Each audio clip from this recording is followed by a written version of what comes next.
can see it's getting darker and darker, and there's just no way right now for these drivers to know exactly what's going to happen. These guys are going to have to be really, really careful and tiptoe around the track until it's either stopped. Not even 10 minutes into this race, and I feel like we've got enough strategy going on for a whole event, but still a long, long way to go. There's Yellowstone, there's Yosemite, but for racing fans and for Grid Life's Elkhart Classic, the destination is Road America, the National Park of Speed. Free ride in the front of the field here. Look at Emil Tab up the inside for the race lead as we head down to the first corner. And these guys have no idea what they're coming into. Look at this field. They're 2 wide, 3 wide, a couple places slipping. Side by side for the race lead, 54, 48 through 3 and 4, working lap number 60, 110 laps to go.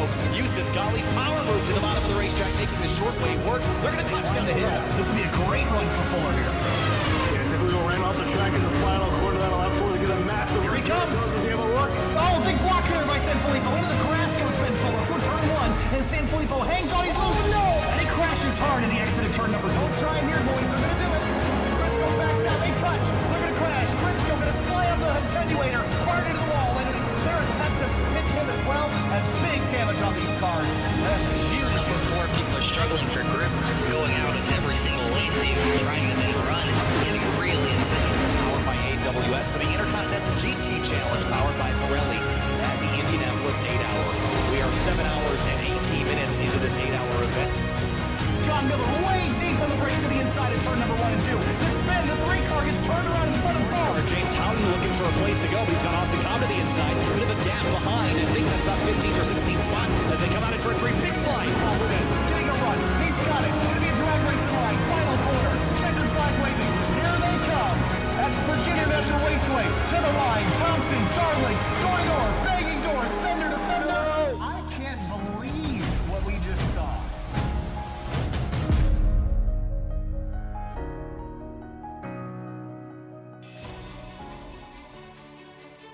Sometimes the greatest spectacles are the ones most unsuspecting. Maybe not the biggest, not the best, maybe not even the most historic. Venues like Indianapolis exude prestige and importance, but it's the high banks in Brooklyn that are a quieter but perhaps more formidable challenge. And no, it's not New York we're talking about. We need space and we need speed. Welcome to Michigan International Speedway for the Brooklyn 500, a 500-kilometer dash to the finish at one of the fastest tracks in racing. 2 continuous miles of smooth asphalt capable of facilitating the highest speeds in North American motorsport. This is the spectacle we're set to see. And while it's technically a super speedway, it is a speedway and it sure is super. My name's Kyle Heyer, joined by Tom O'Gorman tonight for the Vmax IndyCar Series Brooklyn 500 presented by SCRS. Tom, welcome. Big oval racing, 2 miles around here, 156 laps. It's going to be a wild one.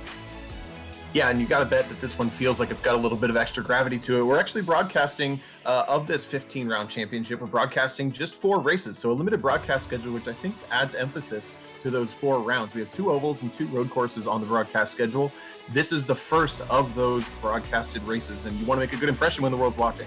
Absolutely, and tonight we've got just about 20 drivers going for gold in a fixed setup race. That doesn't mean that everything is fixed. You still have the opportunity to adjust weight jacker, anti-roll bar, and a couple other settings. So it's not completely locked down, but you're going to have to make some of those adjustments throughout the race to be fast. About a 36-lap fuel window. We're going to have to pit a whole bunch of times, especially if you're not in the draft. We'll head down to the racetrack here for qualifying and get things underway. Right now, at the top of the board, it's Mitch Welker in the number 76, the fastest driver out there in that orange and black car. And it's a pretty gorgeous day here in Michigan as well. 105-degree track temperature, though, Tom, that's a little toasty. It is a little toasty, and this is going to be tight, honestly, because we know from the drivers talking to them before the race that here, because the speedway is so huge, you can see Welker dive all the way down to the grass, that flat out here in qualifying or even in no drafting situation is pretty easy in these Indy cars, but the delta in the draft is massive. And what that means is here in qualifying, we're going to have the smallest margins ever, but the racing is going to be really intense. Very small margins, and of course the other IndyCar series that is broadcasted here on SYM TV is the Coca-Cola of Kokomo Indy Elite Series, which runs on Sunday nights, and the major difference there, again, is the fact that they have open setup, so maybe it is more of a builder's series, perhaps, Tom. Tonight is the racer's series. There's not really a whole lot you can do to these cars, which means that the driver is what makes all the difference. The other thing that's going to make the difference tonight, though, is aero push. Following in behind other drivers, it's going to be very, very challenging at high speeds. These cars put out kind of a lot of wake considering their cross-section and profile, especially with that new aero screen. So make sure you get some clean air and pop out a line to make sure your car makes it through the corner. especially on those restarts and when the pack racing gets intense, because I wouldn't be surprised to see at least 2, if not 3 wide people going for different lines around the super speedway. I know cutting distance is probably going to be the way to go, but with some slingshot work and some teamwork, maybe even small field, but maybe we'll see some teamwork. It might be hard to get some clean air if people start going 2 or 3 wide. To give you an idea of how intense that draft is in terms of fuel saving, the fuel saving window from running flat out to fuel saving as much as you possibly can is something like 7 to 8 laps, which is massive. And that also emphasizes how big the draft is going to be for the speed difference between the cars when they're near each other. Absolutely, and the fuel saving is always a discussion. We had a discussion with one of the competitors, Vinny DeCuna, beforehand, and he was telling us that the fuel maps are honestly not a bad thing to use tonight to save a little bit of fuel. We'll see if that plays into it as well. We were just watching Matt Holleba got into the fence out of turns 1 and 2. Matt Holleba is the only driver to have completed every lap this season. From what I've heard, the attrition rate has been a little bit high, so maybe being careful on the opening couple laps is going to be crucial. This is a pretty long race here, Tom, so you're not going to win it on lap 1. You're going to win it on lap 156. That means maybe stepping back from taking some risks early on. Well, you just said it's 156 laps, which is really it's a pretty long race. So I think everything that happens in the first 100 laps, even 120, 130 laps, doesn't really matter much as long as you're still circulating the track. And every one of those cautions, if they do come out, is going to bunch this field back up. So I think it's just a survival game for the most part until you get to those last 20, 30 laps. As long as you're within the draft of the leader at that point in the race, you've done your job and you're in contention. You kind of mentioned a survival shootout. I think that's going to be a lot of it. It's also going to be a strategy shootout, much like endurance racing, like the iRacing 24 a couple weeks ago. This is going to be like one of those situations when you just basically run the tank out of fuel and pit and pit and pit. But if you can get a lap or 2 of advantage on anybody, it might actually stack up the 5 or 6 pit stops you're going to have to make tonight. If you're running fully green for the entire evening, you've got a lot of room to make some strategy plays, especially with tires and fuel. So we'll head down to the racetrack here in just a moment and bring you the green flag, but there's a lot more to this than just running cars around a big old circle here tonight, Tom. A lot of strategy and a lot of survival characteristics are going to have to be put into these drivers tonight to make it through, and I'm really excited to see this first round that we're going to broadcast here. Again, this is round 5 of the season. So in just a moment, we'll take you down for the pace lap here. But one of the things we always talk about Michigan, Tom, is how fast it is, how smooth it is. This track is recently repaved as of 2012, and because of that repave, it's super, super smooth. It also has made this track very single line, so I'm curious to see if we'll see drivers pop out, make it 3, maybe 4 wide. Well, that might be really critical when it comes back to that conversation about strategy, because one of the things that you can do when you're not leading this race is again, fuel saving will be very important, not only to get extra laps out of your tank, but to cut time on pit lane. If you have even ounces less to fill, you might be able to leapfrog somebody in that pit lane. And if passing proves to be at a premium out on the track, passing people in pit lane might ultimately be what wins somebody this race. So up in front on the pole position, that's the number 76 of Mitch Welker. He is your pole sitter. Second place is Justin Miller in the number 80. And in the second row, I believe that is the number 64. Oh, that's the 94 is back in 5th spot in that orange car, the 42 car. It will line up on the outside of row number 2. That's Eric Gonzalez. The 54 car is who we're looking for. That's Doug South. He'll roll off in 3rd place. Behind the 94 of Vinny DeCuna is the 59 car of Evan Adams. He'll roll off on the outside of row number 3. And then behind him, it's the 81 of Isaac Snyder. And then another Project 2 car in behind him. Field rolls off on their pace lap here, Tom, and we're going to turn them loose for 156 laps. We've seen some IndyCar racing here. You're still sort of new to the oval side of things, but we've learned a lot about how these ovals race, and getting clean air is a big part of it. So as the field rolls, any predictions, Tom, on how that's going to go? Well, one of the things I'm curious to see, as this is a fixed setup, when we watched the Indy Elite Series back at Homestead a couple of weeks ago, and that was an open setup series, I was shocked at how much of a handful the cars looked to be, because they were running so trimmed out. And I'm curious to see what this fixed setup and what the small adjustments these drivers have been able to make, if these cars are going to be as hard to drive as they look to be to control back at Homestead, or if they're maybe a little bit more planted. And I do think that being patient, being in the game at the very end of this race is all these drivers need to be thinking about right now for the next at least 45, 50 minutes. They got a long way to make it towards that checkered flag. Up front, Mitch Welker in the number 76. We've seen him excel on road courses in the past in a variety of series, including the Fuel Mission 22 Premier Series. But tonight he's on pole for the Oval, the Brooklyn 500. 500 kilometers of racing here at Michigan.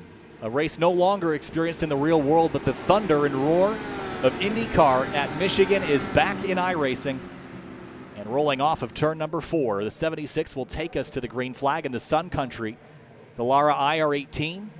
Time to go racing for 156 laps. I'm Kyle Heyer with Tom O'Gorman. Green flag flies, and we're racing in Michigan.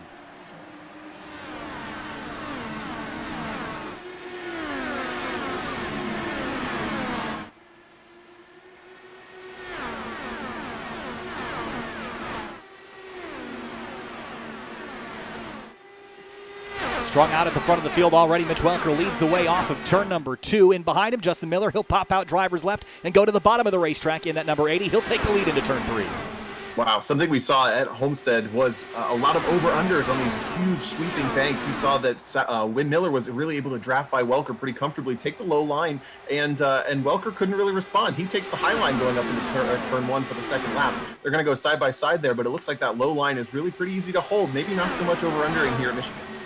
Now Welker fighting back on the outside at the exit of turn 2. We'll see if that momentum pays dividends down the back straightaway. It certainly does. He pulls ahead but can't quite clear Miller on the bottom of the racetrack. Eric Gonzalez chasing in third, but Doug South on the bottom. He wants third place back. That's where he started. He would like it. As we come out of turn 4 to complete lap 2, they're going to click off very, very fast tonight. I think that's a great start from Gonzalez, up a couple of positions to be up into third. And again, those two cars going side by side at the front of the track, Welker and Miller, that's double draft for everybody else. They had a huge suction up to the back of that lead, and there's at least 9 cars in that lead battle right now. Here's Eric Gonzalez on the bottom of the racetrack going for second place on the 80 of Justin Miller. He's not quite there. Welker leads the way down the back straightaway. It is a hornet's nest behind him as they enter turn 3. You see Doug South, that's the car in the middle. Up on the top, the red canopy, that is Evan Adams in the 59 car. DeCuna on the bottom as we come out of 4. Getting flavors of restrictor plate racing here. We've got a huge pack of cars. Everybody's still within touch. A little bit of a split. It looks like maybe it's Snyder and Tebben for 7th and 8th, but the leaders still battling hard. Gonzalez finally takes the position and slots into second place. No longer side by side, but Miller is still under attack a bit from is that South. It's Evan Adams in the 59 as they come off of turn 2. Down the back straightaway, he's got a slipstream coming. Is he going to go to the bottom of the racetrack, or will he sit in line? He will stay there for now. The high side playing a factor here early, Tom. A little bit surprised at that, but carrying more momentum on the wider radius. Yeah, I am surprised by that. The slingshot, it's keeping people in the fight. It's not necessarily earning them positions, but if you run that high line, you can stay with a little bit more momentum alongside somebody, and I'm surprised to see that. I think it's also helping that the car in front is washing high on the normal driving line and giving that car that runs high just a little bit more of a draft on the exit of these big sweeping corners, and then kind of leaving that car that was at the bottom of the track on the preferred line a little bit high and dry. Maybe low and dry is a better way to say that. Yeah, Justin Miller going the wrong direction here, but trying to grab a spot back in behind him. There's Doug South, and Finian DeCuna just clears him off of turn 4. He was committed to that line, Tom, and just slid across the nose of that 94 car. Message sent and received, I think. Yeah, these guys got to be careful. Look at what's happening up at the front. Gonzalez and Welker are starting to break away just a little bit with Adams, Miller, South, and DeCuna bickering amongst themselves. They closed it up just there, so it looks like you can be pretty liberal with moving. Whoa, a giant dive there as Welker washed wide. Gonzalez taking the lead. Gonzalez has the lead. Mitch Welker follows him through behind him. They're going to be 3 wide through the middle of 3 and 4. That's Doug South in the middle of the racetrack. Miller up top. Adams on the bottom. Couldn't hold it up front. They're still duking and diving for the race lead. This is a very different look to what we saw at Homestead a couple weeks ago with the Indy Elite Series race, Tom. A lot more slingshot maneuvering like you would see with the DW12 IndyCar from the previous generation. A little bit racier at the front right now. We'll see if it dies down with tire wear. Kind of surprised to see these two going side by side when they have that bit of a breakaway from the rest of the field. Miller's going to get a nice draft back up to these two.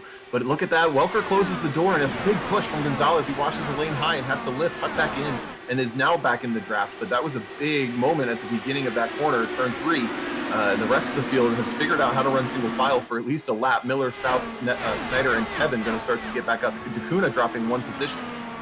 Gonzalez drops to the bottom of the racetrack, goes the short way around, takes the lead again. Welker going to build that momentum, and I bet you he's going to make a pass on the outside here. I think he likes his upper lane, but Gonzalez taking the short route around might be eating up that right front tire over the course of this run. Sun is out in turn 3 and 4 now. Might heat up that racetrack a bunch. Well, and it was already 105, so that's by no means a cool racetrack at the green flag here. Side by side for Miller and South across the start-finish line to complete lap number 8, and they've got Snyder stuck in with them. It looks like Kevin has gotten by. Dacuna falling the wrong way as well, but the low line goes to South, and he's going to try to take that position back from Snyder. Still trading spots at the front. Welker drops to the bottom again, and beginning to see a pattern here in how this lead is going to be exchanged, and it's going to be a revolving door at the front of the field for most of the night would be my guess. I'm just curious to see how the tires will wear and if it'll be harder later in the run to maintain this sort of action, or if these guys are going to trade the leads back and forth a whole bunch as Welker leads that lap, but Gonzalez goes high. Well, this is such a wide racetrack. I think they've got a lot of room to play, and they may not be able to race each other quite like they are now. This is really intense pack racing, but I do think that as the tires start to fall off, they'll still be able to maintain a lot of pace. Look at this slingshot around the outside for Gonzalez. Welker still trying to get the spot, and what I love about this is it doesn't look like there's any way for these two to work together much to break away from the field, which means we're going to stay having this 6, 7, 8 cars in the lead pack as long as this thing goes green. It's down to maybe 5. There they all are in this rain. Across the line, here comes Isaac Snyder to the bottom in that number 81. He's going to go to third, maybe even second if he could pull alongside Gonzalez. And it looks like he'll complete the pass at least on Justin Miller out of turn 2. Slots up across the nose of the 80 car, and now down the backstretch, still side by side for the lead. They can't sort this out. No, I think that's the problem that they're all realizing is no matter what they do, no matter how much co-opetition there is, the competition is going to take the priority because they just cannot break away from this. It's still got about 7 cars in that lead fight, and Kish, they're in 8th, has kind of still got a sniff, but I think this is whittling down the cream of the crop here at the front. More battling deeper in the field, Eric Mickey in the 88, Michael Hurley in the 32. You see a timing and scoring error, so I'd like to resolve that as quickly as possible. There's a caution flag. Great timing. It's Daniel Davis at the exit of turn number 4. Crashed down there on the apron. Let's go back and see how he found himself in this spot. Oh, this was farther back. He was way low in turn 3. Low and slow. And just loops it. That's a peculiar, then catches the grass, and he's going to right side up into the fence, and just a slow, lazy spin. Weird looking crash for sure. Yeah, and that's an indication to me of what I alluded to earlier when I said those cars back at Homestead were much looser than I expected as a not necessarily super well versed on Indy cars on ovals. I expected them to be pretty planted, and they weren't. They weren't. By any means. We saw a number of people self-spin, and even here at the wider, bigger Michigan, it looks like the cars are still a bit of a handful on these fixed setups. Yeah, and you can see looking down at how wide that back straightaway is. You could land an airplane on that probably. I mean, the thing is a lot of that isn't necessarily usable area on the straightaway because you're going to give yourself such a bad angle entering the next corner. But we've seen Mitch Welker and Eric Gonzalez chasing each other down there for most of the night. When you get to the corners, though, I thought this would be sort of a middle line racetrack tonight. It seems to always go that way when we're running stock cars around here. But the Indy cars have seen a little bit more versatility, which is promising to say the least, and we didn't get long enough into a run to see significant tire wear. What we are going to see here in just a moment is the entire field coming down to put 4 fresh Firestones on, and we'll see how this will reignite the racing here when we come back to the green. And this will be interesting to see also if anybody was fuel saving from the green flag. Can they leapfrog a couple of positions, maybe fuel a bit less in the box and get that jump? I wouldn't be surprised to see the field get shuffled quite a bit here because, again, if you were thinking about it from the green flag and fuel saving, we know from talking to the drivers that you can extend the run by a number of laps. It's massive fuel saving here. So with pit stops underway, we'll see, again, not a lot of shifting expected here. If you can get grip off the corner, it does look like Garrett Gonzalez will take the race lead off of pit lane. Well, I would say that, but Casey Lakatos just rolled through his pit box. I know he's teaming up with Finney and Dacuna, who did make a pit stop. Ryan Kish stays out. That could just be to lead a lap here, Tom. I'd be surprised if he stays out and tries to continue on older tires. I'm not sure that that's a great strategy, but we'll see what he does here in a moment. If I remember correctly, I think the window for a run is something like 35 to 40 laps from talking to Dacuna.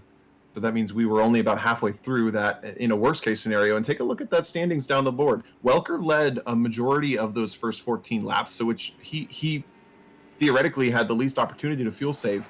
He lost a lot of time on that pit stop. He's all the way down to 6th. So that's, I mean, of the 3 cars that didn't pit, obviously, he still lost a couple of spots there in the pit lane. I don't think you want to be leading much. I think the strat here might just be to fuel save as much as you possibly can, assuming that we're going to have kind of routine cautions throughout this race.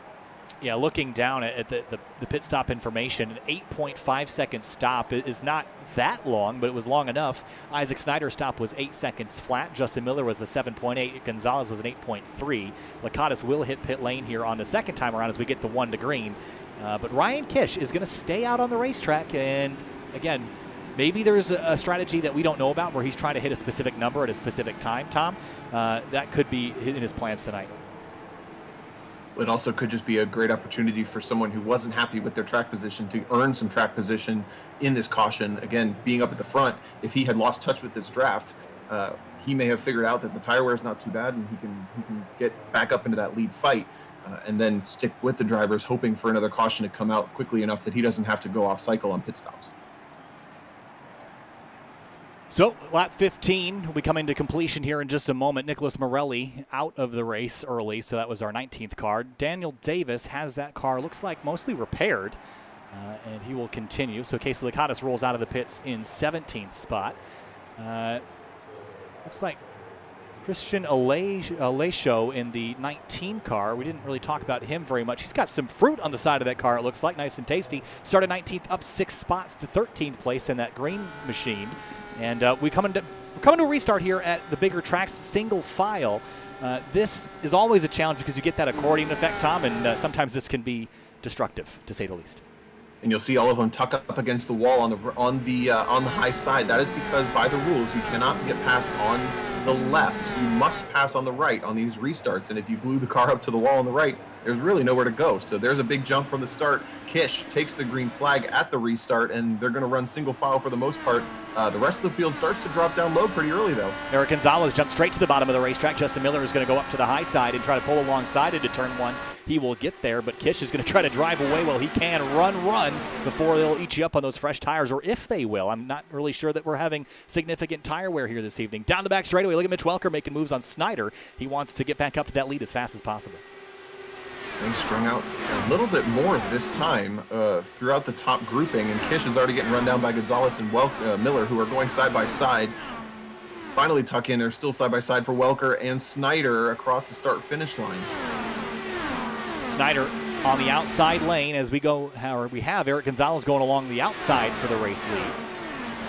Kish going to maintain on the bottom for now. Can he slot back up in front of the 42? He does, but Gonzalez is going to take this huge run and go to the bottom. 42 was way high up there. I think he was just making sure that he didn't get any sort of aero wash, any sort of potential contact up against the wall, and he was able to get that nice slingshot off the corner, sniff a draft, and down the inside through 3 and 4 to take the lead. But Kish is still in this one, and again, he picked up a nice chunk of positions there. If they get a caution in the next 10 to 15 laps, he might be able to stay on cycle with everybody else, not at the pit on green, and have done himself a big favor. Watch Justin Miller because he's coming up from the rear of this battle, and he sees these guys fighting. He smells blood in the water. Hole open on the outside. Gonzalez tried to close it, couldn't get there. Miller takes the run to the back of the 11 car, but nowhere to go. Now he'll see the C's part on the outside lane and try to go for it there, but not enough of a run.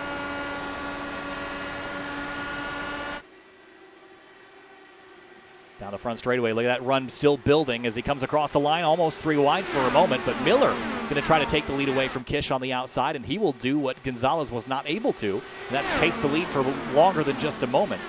But Kish can't slide up that time, move Miller to the lead.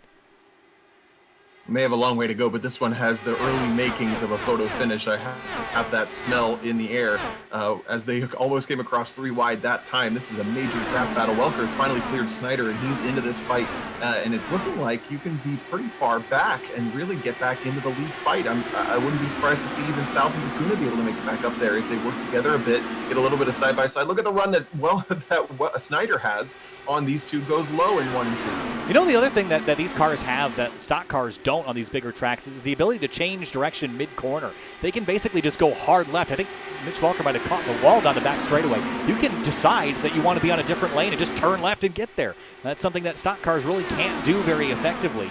But if you change your mind mid-corner, you've got plenty of steering input to do that and a little bit of downforce to help as well, especially if you're not following somebody. So we're going to see a lot of moves towards the end. And Tom, I think you're right. Photo finish probably incoming. Snyder making big moves, goes low again on Kish, picks up the third position. They're side by side for the lead, Gonzalez and Miller. Miller on the high side, Gonzalez on the low side. Now Miller's going to give draft to the rest of the field behind, but it looks like Gonzalez with a pretty good run. We're going to go completely axle to axle into turn 3. Lap 21 right now, and now finally Gonzalez pulls ahead by just a little bit. How much does this slingshot really help? Doesn't look like much onto the front straight. I think the slingshot is better off through 1 and 2, and then coming onto the tri-oval at 3 and 4. It's not helping much. It took him too long to get by on that high side. You want to be low coming off of 4. Look at the pack that we're forming up here in the middle of turns 1 and 2. Definitely looking like pack racing, sort of NASCAR style here, but with a different twist with the speeds that we're seeing, upwards of 225 miles an hour down the back straightaway. Gonzalez still knocking on the door of the race lead on the Miller machine. As they continue to run door to door, they're just slowing each other down. There's something to be said about maybe falling into line and running single file just to click off laps, but these guys are intent on leading every single one. I'm surprised by that because, again, I think my personal idea would be to just save as much fuel as possible, knowing that I can minimize my time sitting still in the pit lane on every single caution. And the thing is, with watching how these guys are racing, and you mentioned it, you can change lanes really freely in these Indy cars. You have plenty of traction, even in the corners, to change lanes. If you don't know that someone's changing lanes, you can get caught off guard really easily. You get a 3-wide train, kind of freight training Kish back. He's going to be in about 6th by the time he's done with this lap. Holds 4th just there over Snyder. But again, I think we're kind of in that really high risk, high reward situation where you can make big moves, but big moves turn into big crashes really quickly here at this point. Yeah, they do. Gonzalez and Miller continue to run side pod to side pod down the back straightaway. So that kind of makes my attention sort of focus rearward a little bit. If these guys are fighting so hard up front, who is in the back saving fuel? And I'm looking squarely at the 94 of Finian DeCuna, who told us that his successes this season have been a lot because of fuel saving, running different fuel maps, being conservative, and that Redenza machine might be the one to keep an eye on, especially if we have this race go primarily green. Yeah, I don't think anybody in the top 15 are out at this point. 16, even Adams looks like he's dropped off quite a bit. But the top, basically the entire field covered by about 5 seconds.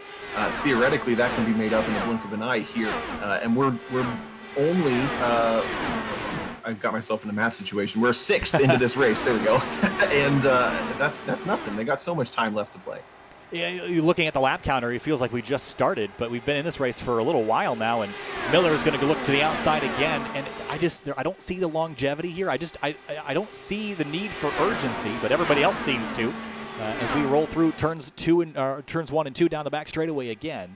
DeCuna, the other driver I'm watching, is Matt Holliba, perhaps. Remember, Holliba is the only driver to have completed every lap this season, and Finian DeCuna is the only driver to have 3 top 5s this season of the 4 events that we've run and completed. So the quiet wild cards in the backdrop are where my focus is going to be, I think, later in this race. But right now, it's up at the front, watching these guys slice and dice for what seems like an inconsequential position. I was going to say, it's still a heck of a lot of fun to watch these guys fighting it out at the front. Gonzalez clears Miller this time through Snyder with a big run. Welker's finally cleared them as well. So the top 4 in frame right there. Whoa, huge slingshot for Miller, goes high. A little bit of protection down low for Gonzalez. He wants to make sure that he can keep that car low, it looks like, at this point in this stint. Continues to slice and dice, and like you said, it's fun to watch. I'm sure it's fun to race. I'm kind of jealous I'm not out there actually competing right now. We didn't have one single car incident so far slowing our progress, but other than that, it's been all clean and green, and this just looks like the best of fun.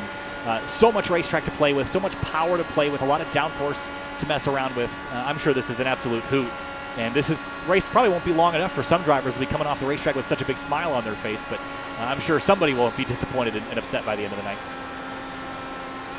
Someone who's closing in on a really critical time is Kish. They're in 6th. That driver is the only one that we know, or the only one in contention right now that didn't hit the first time around. And we know that the fuel stint on these cars is something like 35 to 40 laps.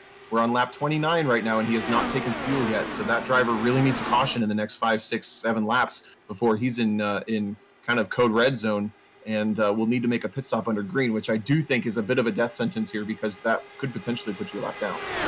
Yeah, I guess maybe what he's planning on doing, as I mentioned before, was maybe just splitting this race up into equal segments, and he'd pit at lap 32 or so, 31, and maybe break this up into 5 separate pit stops in 6 segments. I mean, I think that's a strategy, but that might be a plan that you're doing, assuming that it goes green to the very end. And maybe that's not a safe assumption to make this early. I think there's still a lot of cars out there. There's still potential for chaos, especially late in the race when people get antsy. Look at that. We had almost the entire field in frame down the back straight that time. The longer these two go side by side, up and down, we haven't been necessarily calling the action minute by or play by play with Gonzalez and Miller over-undering constantly for the last couple of laps. But what they're doing is bringing the entire field back into this race. Look at that as they stream out of the start-finish line. We have at least back to, I think, Mickey. Is that Andrew Mickey there in 13th? I think he's still within touch. And then they start to spread out. It's Sarah Tessum, Alessio, and everybody else. But they're all together right now, and this is reminding me of, again, the triple play racing, maybe kind of like iRock from back in the days. Everybody just there in the fight. iRock, that's a throwback. There's a new series coming out that's supposed to emulate something similar to that. It's called SRX, and they're racing on dirt, asphalt. I don't know if they have any road races on the schedule, but I know that there's a handful of high-profile drivers racing in it this season, so that was an interesting reminder.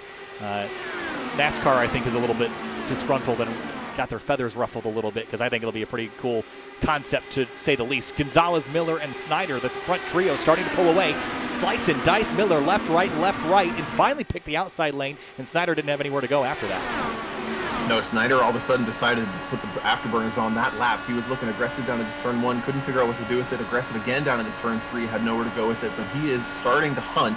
And that car is up a number of positions. I think it started back in 6th or 7th, and he's up to 3rd right now. But again, that qualifying was a little bit of a roulette. Look at that 8th and 3rd, because they were basically running flat out by themselves. So I don't know the qualifying mattered much.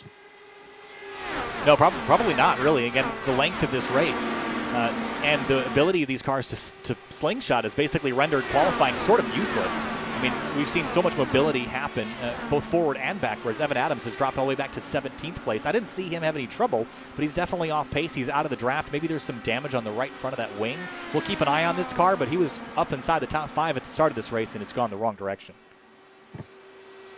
I wanted to come back to what you were mentioning about running a rigid strategy where you know you can hit on these laps and make it till the end. Oftentimes, while that may be safe and theoretically fine, the rigid strategies tend to not be the ones that work out so well. It's the drivers that are quick on their feet, able to do the math for themselves, that are more successful. And here in the simulator, oftentimes, almost all the time, the driver is also the crew chief, the strategist, the engineer. There's not a lot of engineering tonight with the fixed setup, but these drivers have to know a little bit about the math behind this race so that they can make these quick strategy calls. And I don't think that running a rigid strategy is really all that smart. Yeah, I mean, I think the ability to adapt to any situation is what's going to differentiate you from your competitors. And maybe there's something to be said. Maybe there's some reverse psychology about, planning for something, knowing it's going to be chaotic, and then having it work out anyway. Maybe there is a possibility there, but I think reacting to what the race that you have at hand might be the way to do it. And so far, if you pit on that first stop, I think you're probably on the strategy that everyone else thinks is going to win you the race, and maybe you should be on that one. But there's something to be said about doing something different, Tom, and we'll see how it works out for him. Certainly. Here at the front, these two have been side by side, back and forth for laps and laps. I've lost count. Gonzalez and Miller. That every time Gonzalez goes high, Gonzalez goes low, Miller is forced high. He loses the overlap there through the end of the corners. It's working out okay through turn 4, but then if he loses the overlap, he just tucks back in, gets some draft, and goes back out. He's really running the high line a lot, and I don't think that's going to help him with the tires, but maybe what he's feeling is that the car is completely content up there, and he can just kind of run easily. What he's definitely not doing, I don't think he's doing anyway, is fuel saving, because he's taking that overlap every time he can. There, overlapped again into turn 3. Ooh, turned down a bit close to Gonzalez that time. That was almost disaster there, and just the slightest twitch could end this race. And these cars, when they crash at speeds like this, are spectacular, to say the very least. 220 to 0. There's no way to do that majestically. But side by side into turn 1, Snyder and Doug South creeping back into the mix. He quietly dropped to the bottom half of the top 10. Now is reappearing here as the front 3 begin to scrap. They were sort of flying in formation, and now with all the swapping that they're doing, it's dragging the rest of the field back into the fight here. And also start thinking about your pit strategy. Again, we've been out since lap 15, so we're about 18 laps into this run. So start thinking.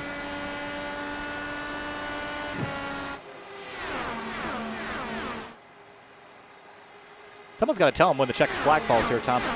They keep going after it. You'd almost think that they're awarding them points every lap for leading the race with how hard they've been going at it. But Snyder watching from behind. I like being in third, maybe even on the last lap. I like being in third because I think that all the patience that everyone's building right now is going to fall apart in the last 5 laps, and I want to be in the position to take advantage of a lack of patience, not be the one that is taken advantage of by it. Yeah, I think third might be a good call coming across the start-finish line, but you don't want to be third going back into NASCAR turn 3 or Speedway 3 and 4 because we saw a couple of laps ago, in my opinion, I think that might be a bad place to be because Snyder was stuck out. He was waiting for Miller to make up his mind, couldn't figure out quite where to go, and then ended up with no run anywhere. So I do think that maybe starting that final lap in third or even fourth is okay, but I think you got to be in the top 2 coming into 3 and 4 for the final lap, because if you look at the way this is panned out every single time, they come across the start-finish line almost nose to nose every single lap. Yeah, and I have to start wondering, maybe are drivers going to start fooling around with which line they want to be in? Because I'm not sure that that's been made very clear yet. I think circumstances change what kind of run that you build on the bottom or the top of the racetrack. So I'm not sure that there's a set way to build that run like there is at Daytona, where you can either go to the bottom or you can go to the right rear quarter panel and side draft and drive up around the outside. I'm not sure that there's a set strategy there. I think there's a lot of creativity about to happen as we got Ryan Kish hitting pit lane for his first stop. He went 41 laps with fuel saving and a caution. That's expected. Again, he made the gamble that we might have seen another caution. He was running about 7th when the first caution came out. He gained himself 6 positions on the track, but now he's lost all of them. So we may see this car run that rigid strategy, just kind of run regular pit stops for the rest of this race. But he's certainly going to go a lap down. Maybe is it even 2, depending on how long the fueling takes. The leader sweeping through 3, now into 4. Where is Kish on the pit lane? Has he completed his fueling yet? There he goes. He will just go 1 lap down, but it's going to be about a lap and a quarter by the time he gets back up to speed. So we'll see if this hurts him. The other fear is that the leaders catch Evan Adams, put him a lap down, and then the caution comes out, then Kish is trapped there, and say goodbye to the rest of your strategy from there. Well, this is a question, forgive me for sounding uneducated, but if a caution comes out right now and Kish is a lap down, does he get that lap back? I believe we do. I don't know again, forgive me for also not knowing, coming into a night with a series we haven't been doing for a little while, but in theory, yes, would get that free pass. But across. Because this might be an interesting way to see if Kish has basically rejoined the pack. He's a lap down, but he's still got the draft, so his pace will be fine. He won't be stuck out to dry with no draft. I think that may not be a terrible place because he's going to get that. If he does get that lap back, he'll basically have kind of negated, obviously, the track position he's got, but he's also negated the time lost on the pit lane. Working lap number 44 of 156. Smoke cloud out of turn 4. I think that was just some netcode related smoke. Miller leads that lap. Gonzalez to second. Mitch Welker led early laps, but hasn't been as strong, at least visually. He led 7 laps in the beginning and has not led since. Is that a source for concern maybe, or do you think he's laying back here on purpose and has no rush to get up front? I have to think he's laying back a little bit more on purpose. He might have kind of used those first 5 to 10 laps to figure out what the dynamic's going to be. Realized early on that there is not going to be a way to break away from this field. Okay, I'll just sit back in the field, save my fuel, bide my time, and survive to the end like we've been talking so much about. I'll give him the benefit of the doubt that that's what he's doing, but he may also just be feeling a little bit stuck and not quite knowing what to do. But everybody looks pretty content in the top grouping as we get our first round of pit stops. Looks like they might be starting here. Don Day on pit lane.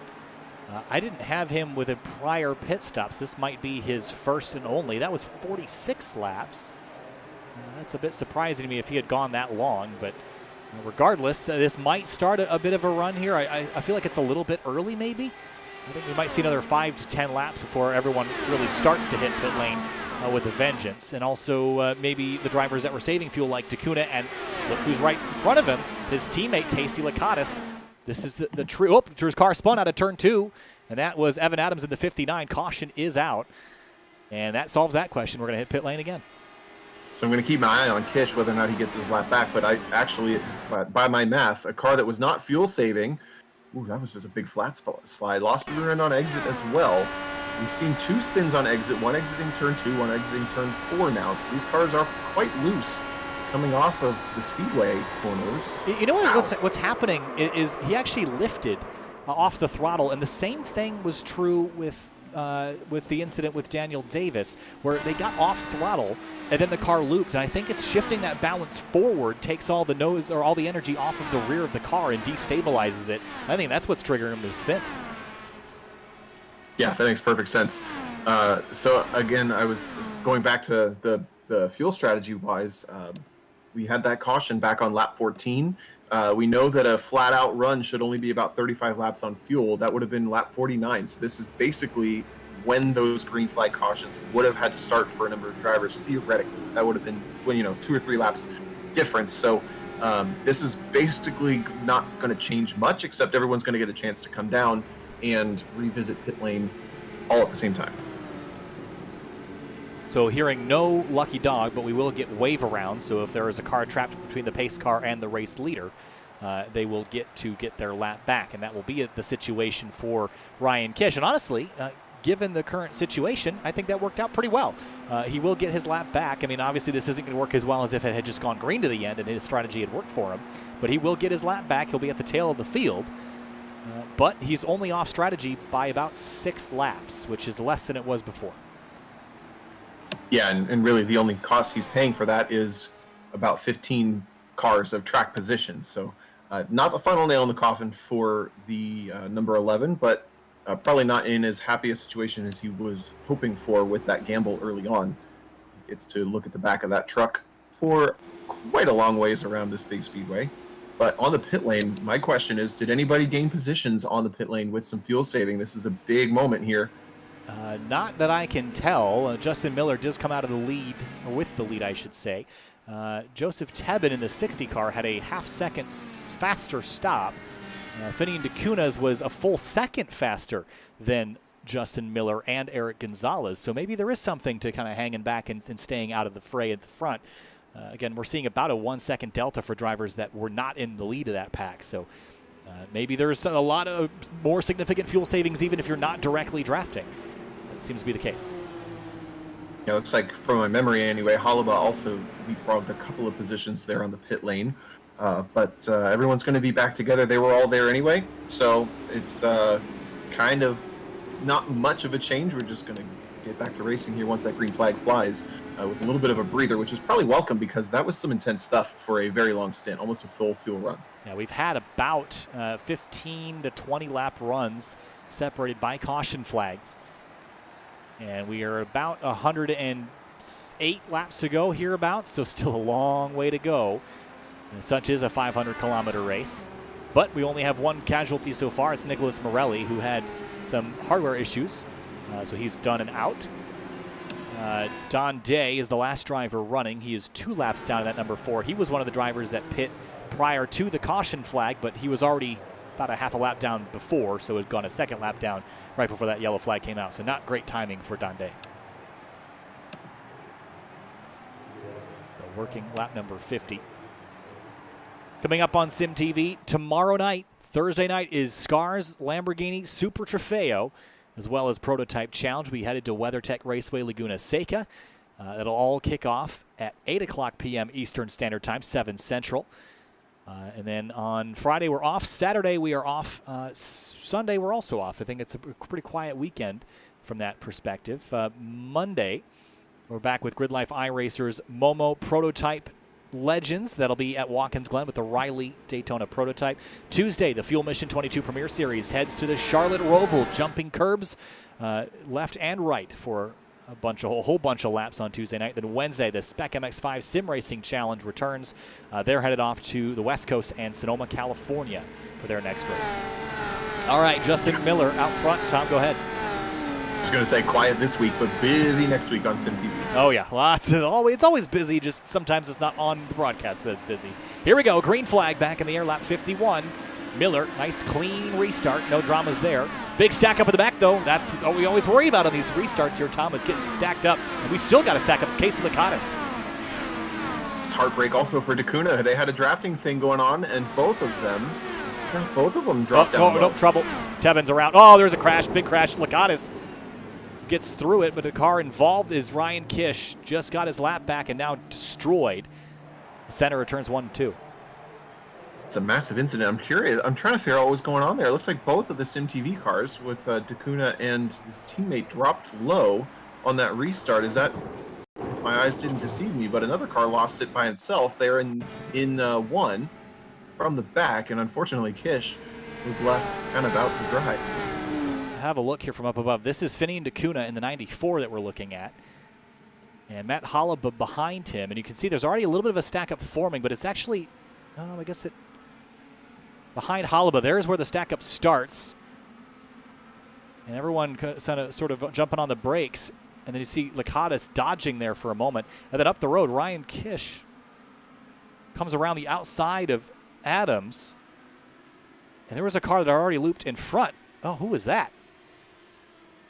That looped around. It wasn't Don Day. Trying to get a look at, was that Joseph? It was Tebben in the 60 car. Here he is.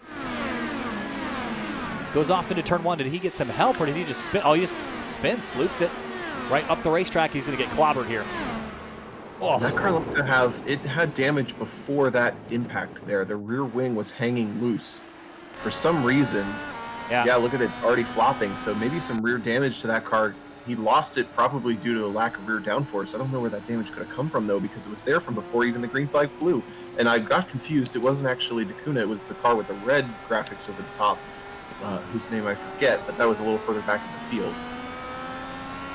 Yeah, so there's the restart. And Tebben, I don't know if he knows that his wing is broken. Has no way of knowing, really. Goes off into the corner, turns in, and the car is just going to step out. Oh. And then slide up the racetrack, and that's where the Kish car comes in. Big tumble over the top. That was a messy one. And gets hit again on the bottom of the racetrack. But Kish just kind of tripped up and over with this right front tire. He tries to turn left but couldn't do it, and that's not what you want to see. Thankfully, not completely up to speed, so it wasn't as catastrophic as it could have been. But all in all, just a very, very messy restart that took out a handful of cars there. With that, we're going to take a very short break. A lot of damage to all three of them, too, which is unfortunate. Yeah, so a couple cars out. Don Day, Daniel Davis, Ryan Kish, Joseph Tebben, 4 drivers out. We'll be back in a moment for the restart here on SYM TV.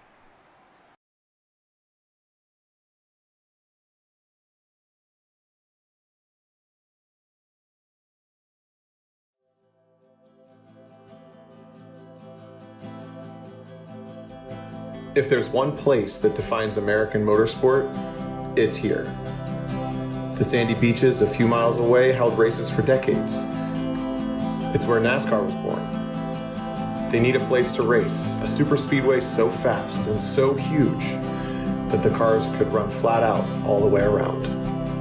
So they built it. 1 million square yards of earth was moved to create the banking. The void left behind became Lake Lloyd. And 2.5 miles of asphalt created more than just one of the most beautiful racetracks in the world. It built the foundation of NASCAR. In the decades that followed, Daytona became hallowed ground. The trophies here mean more than any other. Win the 500, put your name on the Harley J. Earl Trophy. Win the 24 hours and strap a Rolex on your wrist. The banks are not always kind. They're not always fair. And while Daytona wins bring a statistical highlight to any career, it's the losses that make it seem pointless.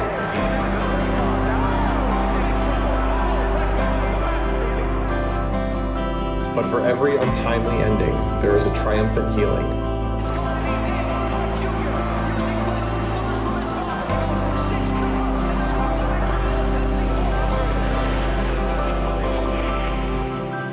For every emotional victory, a mind-numbing realization. Tom O'Gorman fighting for every inch that he can possibly get. Won the last T-SCAR race of last year, Road Atlantic, starting things off in exactly the right style. It is victory for Tom O'Gorman and the LA Automobile team. I won at Daytona. I earned a trophy at the World Center of Racing. Green flag back in the air here, the Vmax IndyCar Series at Michigan. Justin Miller takes us back after a big pileup on the previous restart. Joseph Tebben, Daniel Davis, Don Day, and Ryan Kish all out with crash damage.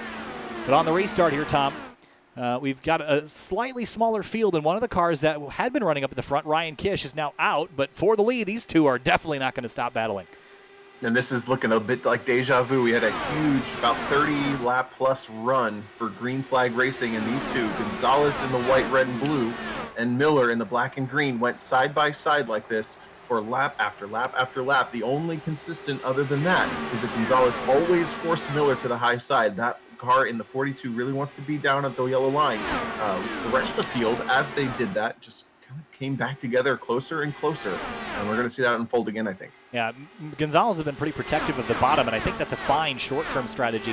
But let's say in post for a moment that we won't get another caution for a while. Is he eating up those tires by maintaining that shorter radius for the entire run? I mean, I'm sure that's got to factor in eventually. Maybe it's a big enough racetrack where that won't be a factor, but every time you hug the inside lane, you're using up a little bit more tire than the guy on the outside. So, going on the outside is sort of the easy button from a tire conservation perspective. That is true, and something else that I just noticed, that time across the line, Miller led that lap. So he did make the outside line through 3 and 4 in the slingshot up around into the start-finish line. He made it work, and that's going to be really critical. Gonzalez has been, as you said, very protective of the bottom line, but I don't know that that's a guarantee that if you are on the bottom coming to the checkered, you're going to win. Saw Isaac Snyder jump out of the throttle massively down the back straightaway. Not interested in leading this pack, which from a fuel strategy perspective seems to be the right call. But that might be an issue later when you get more cars stacked up. If people start lifting in the middle of the group, that could create some conflict here. So Mitch Welker running 4th, Finian DeCuna up to 5th. San's teammate Casey Lakatos, who's back in 12th. But the front 4 all slicing and dicing, flying in formation through 3 and 4. Riding on board with DeCuna, who has been, as well as Welker, the car in front, and then Snyder, the kind of neon camo car. All 3 of these guys seem to be pretty content to fuel save behind. This is the first time we've seen DeCuna make a move, and he goes for 2 for 1 down the inside of turn 1 and picks up the position from both Welker and Snyder. DeCuna up to 3rd, and we really thought he was going to be a fuel saver, but that was a pretty bold move. I was just in the middle of saying all 3 of these cars have been pretty content to cruise behind. They are obviously still in the draft and able to fuel save, but all of a sudden they're kind of looking racy. Yeah, he went for the pass. He wasn't able to complete it on Isaac Snyder, and he's been hung up on the left front corner of that 81 car for the last lap now, so it wasn't as efficient as it probably could have been. If he had cleared the 81, it would have made his life a little easier, but they've drafted right back up to the 2 twin leaders who just continue to run side pod to side pod through 1 and 2 and 3 and 4. And we'll see if Miller tries the bottom or if he's going to continue. These guys look very stable. This is like their IndyCar homeostasis. They can run this lap after lap, day after day, year after year, and they will never have a problem with this. The problem is when you get someone that's not on the same strategy as them, throw in Finian DeCuna. He might not want to play ball with those 2 up in the front, so that will mess that strategy up and create that chaos that kind of turns things upside down. Yeah, I agree. Even though Miller and Gonzalez there are jockeying at the front, it's pretty rhythmic and pretty consensual, I think, between the 2 of them. And I agree. It's going to be somebody else that kind of throws the grenade into there and figure out what's really going to happen when we come down to real racing. But I think at this point, again, we're just sort of jockeying. South has worked his way. He had worked his way a little closer to this top 5 and then suddenly dropped off because he got a little bit of an attack from Hollabaugh there side by side through 4. But now, man, Gonzalez... he really wants the bottom all the time, and Miller just kind of gets stuck on the high side. That time, he looked like he was going to try to make a quick juke down to the bottom line, ran out of space, and went high again. Well, it feels silly to pull away from this battle while it's happening, but they've been doing this for so long, so consistently. I'd like to look elsewhere.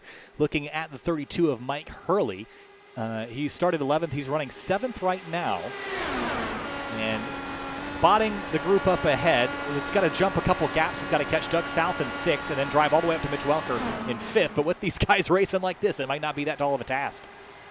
No, what we saw the last green flag run was the longer these 2 did this at the front, the closer everybody else got. So while there is a break between 5th and 6th, with the rest of the field 6th on back running in their own pack, I do think that they will ultimately get up to this top 5 battle.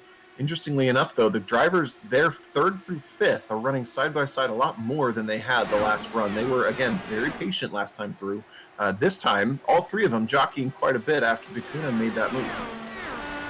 Watching Justin Miller looks to the inside, now looks to the outside. That was something a little different. He hadn't even faked the move to the left before. So maybe making Gonzalez second guess his decision making. Perhaps, and he did have room. He had room to go down there, and he didn't choose it. Yeah, and so that makes you wonder. I mean, we keep talking about the bottom of the racetrack, but is Eric Gonzalez really going to the bottom? It looks like he's sort of choosing the middle, and that's a pretty safe line, honestly, and a pretty consistent line. He's not aiming for the yellow line every time around the racetrack. He's staying in that middle groove, and that's a little easier to repeat than sticking to that yellow line all the way around.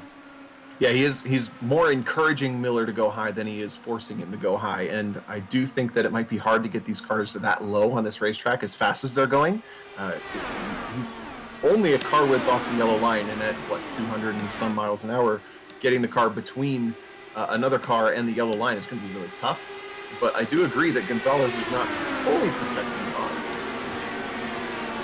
Gonzalez on the bottom, still hanging down there. Isaac Snyder has been content running back here. Saw the big push there exiting turn 4, big crank of the wheel to keep the lock in it and keep the front tires gripping on the racetrack. But if he had let the wheel just stay there, he would have understeered straight into the fence. So we haven't really talked about aero wash all that much because it hasn't been a super big deal today because of the high downforce level that we're running here. Drivers have been able to overcome that, but in that close, if you're not paying attention, you're going to find yourself crash real fast. That was a pretty big wiggle from Snyder there, cresting the exit of turn 2 as well, coming out of that back straightaway. That was it made me pucker just a little bit for him. I don't know what he was feeling in the cockpit of the car, but we're approaching halfway, and all these drivers have done a pretty good job to survive the start of this race. Both cautions have been single car incidents, and relative, not both of them, but everything has been a single car incident that's then ignited something else. But look at what's also just happened. We have 6th place in this one, 7th, 8th right there. They're starting to work their way back up towards the front, just like we suspected. Yeah, Matt Hollaba bringing up the rear right now in that 0-2 car, the green and white. Up front, the front 5 have basically condensed together with Doug South hanging on to the tail of this group, and then a short gap back to Hurley and Hollaba. Now single file across the line, but Miller continues to pop out. And I don't think that there's any real intent to pass Eric Gonzalez here. It just seems like this is the easiest way to run. Instead of having to lift and kill your momentum every time, he's just taking his momentum the long way around. You're not going to get anywhere, really. You're not going to break away from the pack. So I think all Miller is doing is managing momentum and not lifting out of the throttle and basically falling backwards by doing that. He's just carrying his speed and letting it die off naturally rather than lifting on his own. To move from Snyder, he picks up 2nd place, and this is the first time that it hasn't been Gonzalez and Miller in close to 50 laps controlling the pace of this race. And I totally agree, the driver in 2nd place, you're kind of stuck. You either get freight trained by everybody because you're lifting, or you just take your momentum high, and you're kind of stuck with option B because option A sucks. So I think if you're in 2nd place, you're just kind of stuck taking that high line around, and it looks like finally, after we got the rock swinging for 69 laps, somebody else has taken over that 2nd place, and now the somebody that was there, Miller, he's all the way back to 4th. Look at that. Welker picks up 3rd. Snyder didn't quite lead that lap. He tried, but missed it. He hasn't led a lap yet this race. Welker now jumping into the mix into 3rd, so Justin Miller going the wrong direction again. Snyder tucks in behind the 42, not going to try the bottom of the racetrack. Doesn't want to get himself. Oh, there's a caution. Sarah Tessum in the background, spinning at the exit of turn 2. And our 3rd wrench is thrown into the race. But what are we seeing? We're seeing very consistent caution flags that are making this a bit more predictable from a strategy perspective and sort of eliminating the opportunity to try a longer green flag run strategy. Here she is, Sarah Tessum under Casey Lakatos. And is this another case of the driver lifting towards the exit of the corner? I bet it was. She knew that there was a car to the outside, didn't want to get up into the side pod of that car with the tires. Had to lift anyway, and that's when the car gets really loose. Let's listen very carefully to the throttle here of the 72.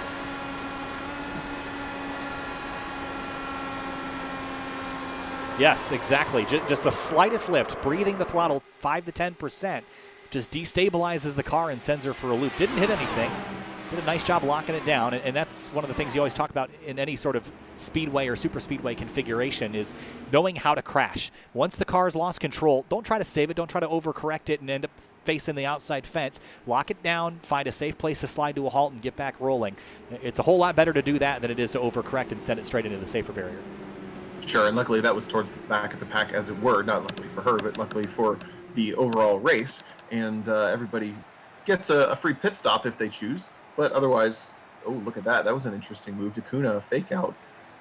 Was headed to pit lane, couldn't quite decide, and stays out. So he will lead this lap and take over the top spot in the 94.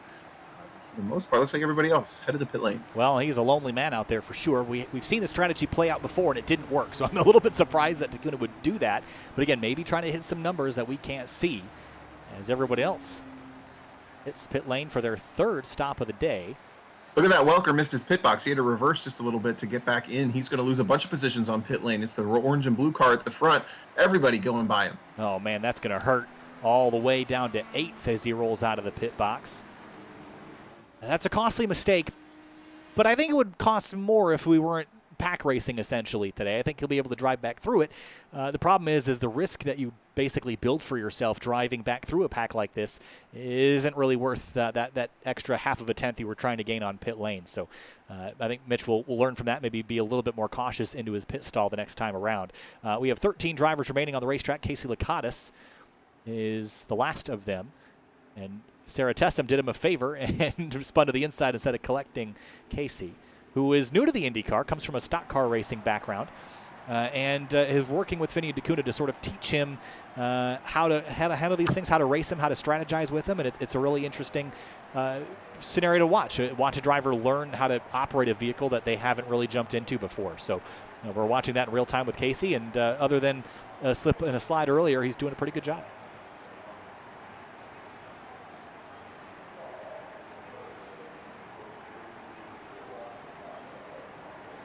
Isaac Snyder takes the lead. Vinny Takuna, hey, he's just went out there for a point, Tom. So he's just going to head down pit lane now and doesn't feel like the track position is needed right now. Yeah, that was an interesting. I was watching him. He was either juking to be cheeky or really stuck in indecision on coming down that pit lane for that first run, and he decided to stay out. And I do wonder if he maybe didn't have either the pit stop box configured the way that he would want, or was a little bit not sure if he wanted to take the pit stop. I don't know that there's a reason to take the pit stop after everybody else, a lap later than everybody else. That's good for strategy, but it looks like he was kind of not sure what he wanted to do and has made up his mind after he had a whole extra lap to think about it. So some strategy decisions there for the 94. Gearing up for our fourth restart of the night. Hearing from Will Roberts, for historical precedent, the 1984 Michigan 500 had 5 cars at the finish. So we're kind of throwing it back. Hopefully we don't have as few as 5, but this track will basically eat you up and spit you out. I liken this, this is sort of like Dover for the stock cars, where the slightest mistake will cost you a ton. And at Michigan, it's not because of the confines, it's because of the raw speed that you're carrying around here. Yeah, there's a reason these cars don't race here anymore, and luckily we get to enjoy the fun here in the simulator. But the implications are the same. This is a simulator, not a video game, and it's very realistic. So we're dealing with the same high consequences we come to this restart. Yeah, thankfully the consequences just involve hitting a reset button and going to getting yourself a nice cold drink after, instead of ending up in a medical center at the end of the race. So that's good news for everybody. Green flag back in the air, lap number 74. Snyder leads the way, finally gets a couple laps led. Justin Miller in behind, and Miller in that number 80 so far today has led 11 laps, and that seems like a fairly small number because Eric Gonzalez has led 47. So he's chosen an inside lane, Tom, and statistically the inside seems like the place to be.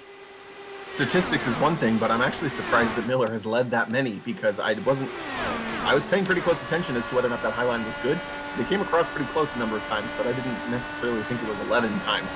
So that high side has worked out a number of times for Justin Miller. It's not impossible for the checkered flag to win you on the high side, but finally Snyder at the front. Gonzalez pretty slow on the pit stop. He's only back to third, and he's lost quite a bit of track position. Track distance. Did you see him about 5 car lengths back south with a big gain on that pit stop? Yeah, I guess Early Welker, Holliba, I guess picking up spots.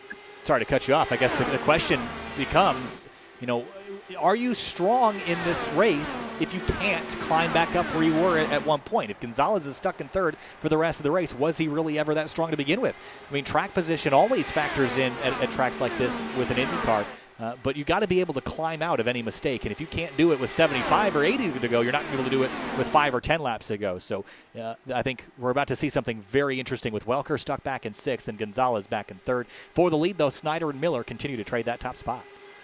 Well, we're 2 for 2 on drivers that led the majority of their stint, losing time on pit lane and coming out worse for it after that pit stop. The first one was Welker. The second one was Gonzalez. So I don't think you want to be leading until really the last pit stop is done, which means that Snyder and really shouldn't fight this all this much. Got Lazy Rocket vinyl on the side of that car. Again, Lazy Rocket sponsoring the SCRS Super Trofeo and Prototype Challenge Series, which will be running tomorrow night at 8 p.m. Eastern. Make sure you tune in on SYM TV for that. Links are already available.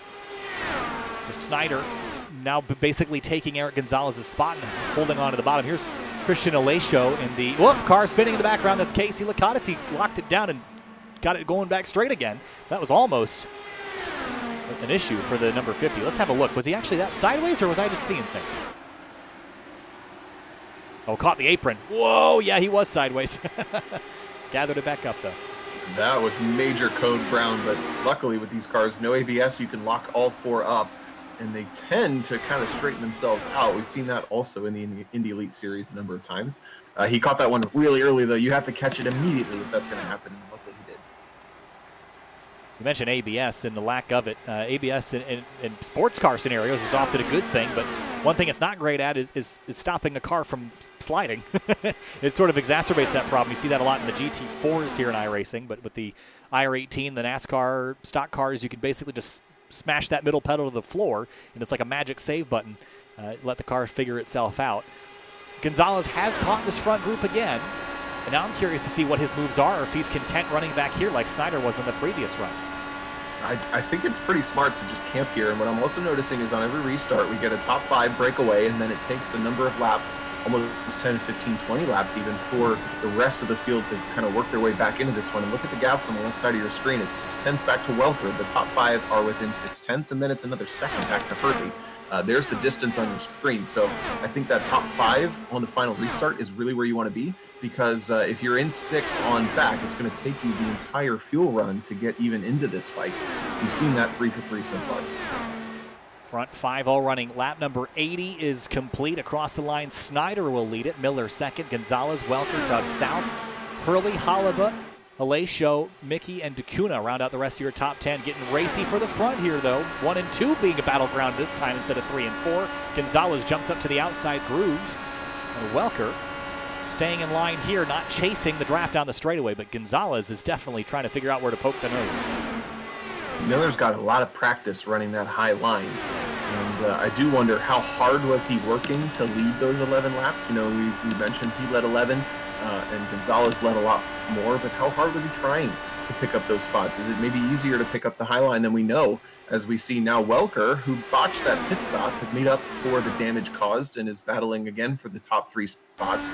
He went for the high line as well, but is pretty comfortable sitting in behind these guys right now. Yeah, again, I think the draft being the great equalizer, I don't think there's really any rush for Welker to do anything with this right now other than sit here and just stay out of trouble. Again, about 40 minutes of racing remaining if we stay green from here to the end, so it's not like there's any sort of pressure to get this pass done immediately. I think you're better off saving fuel. Now, the fuel strategy, at least from a green racing perspective, is totally thrown out. I don't really know how you can plan for anything, given that we've seen a number of cautions so far. And there's another one. Speak of the devil. Oh, man. Eric Mickey and Christian Alesio. That's a big one down in turn 2. Got away with a couple of no impacts, no cars out. Oh, man. Unfortunately, this time it's massive. Maybe even more cars damaged from that one, but that was a hard hit for both of these guys. Coming across the start-finish line, looks like they were both kind of hunting back and forth. And is it going to be Mickey washed up a little bit towards Alesio? Alesio pinches him down and gets what he asked for. Yeah, it was just one of those things where, like, looking at it, it looks like they both just sort of had an idea that they were both going to go for the center lane. Maybe Mickey, yeah, maybe it's so hard to tell, Tom. Yeah, so Mickey washed up a little bit towards the start-finish line. That was really, really early, not even into turn 1. You watch him do it here. Oh. See if we can maybe get a different angle here on the. This is it's way off in the distance there, but maybe we'll get this in slow motion and get a better look at it. So off into turn 1 here, Tom. Let's see what. Tell me what you see. Well, Mickey had already moved just a little bit up, but then they stabilized, and then that's when Alesio came down. So Mickey had made his move up towards Alesio very, very early, kind of establishing that center line. Alesio really wanted it and moved down towards Mickey, kind of into him. If you see, use the lines on the track as a guide. Mickey didn't move too much, and Alacio just kind of moved into him. Unfortunately, took both of them out. Yeah, it's a big impact there for Alacio and for Eric Mickey. Both of those drivers are out and done for the day. Working lap number 84 now, and it looks like Sarah Tessem will stay out. Everybody else is going to hit pit lane. Tessem's been out for 13 laps, and pit lane has been a busy place tonight. Now I'm not really sure it matters where you come out. We've got so few cars left that really anywhere you come out is probably okay. Welker, he's having a lot of trouble getting into his box this time, Tom. Oh, wow, that was wild. He undershot it, but also had it lined up wrong, so he had to reverse and then pull forward both. The cars should be good on a green flag run all the way up to lap 120 at this point, which means if we go green till the next pit stop, then we're green to the checkered.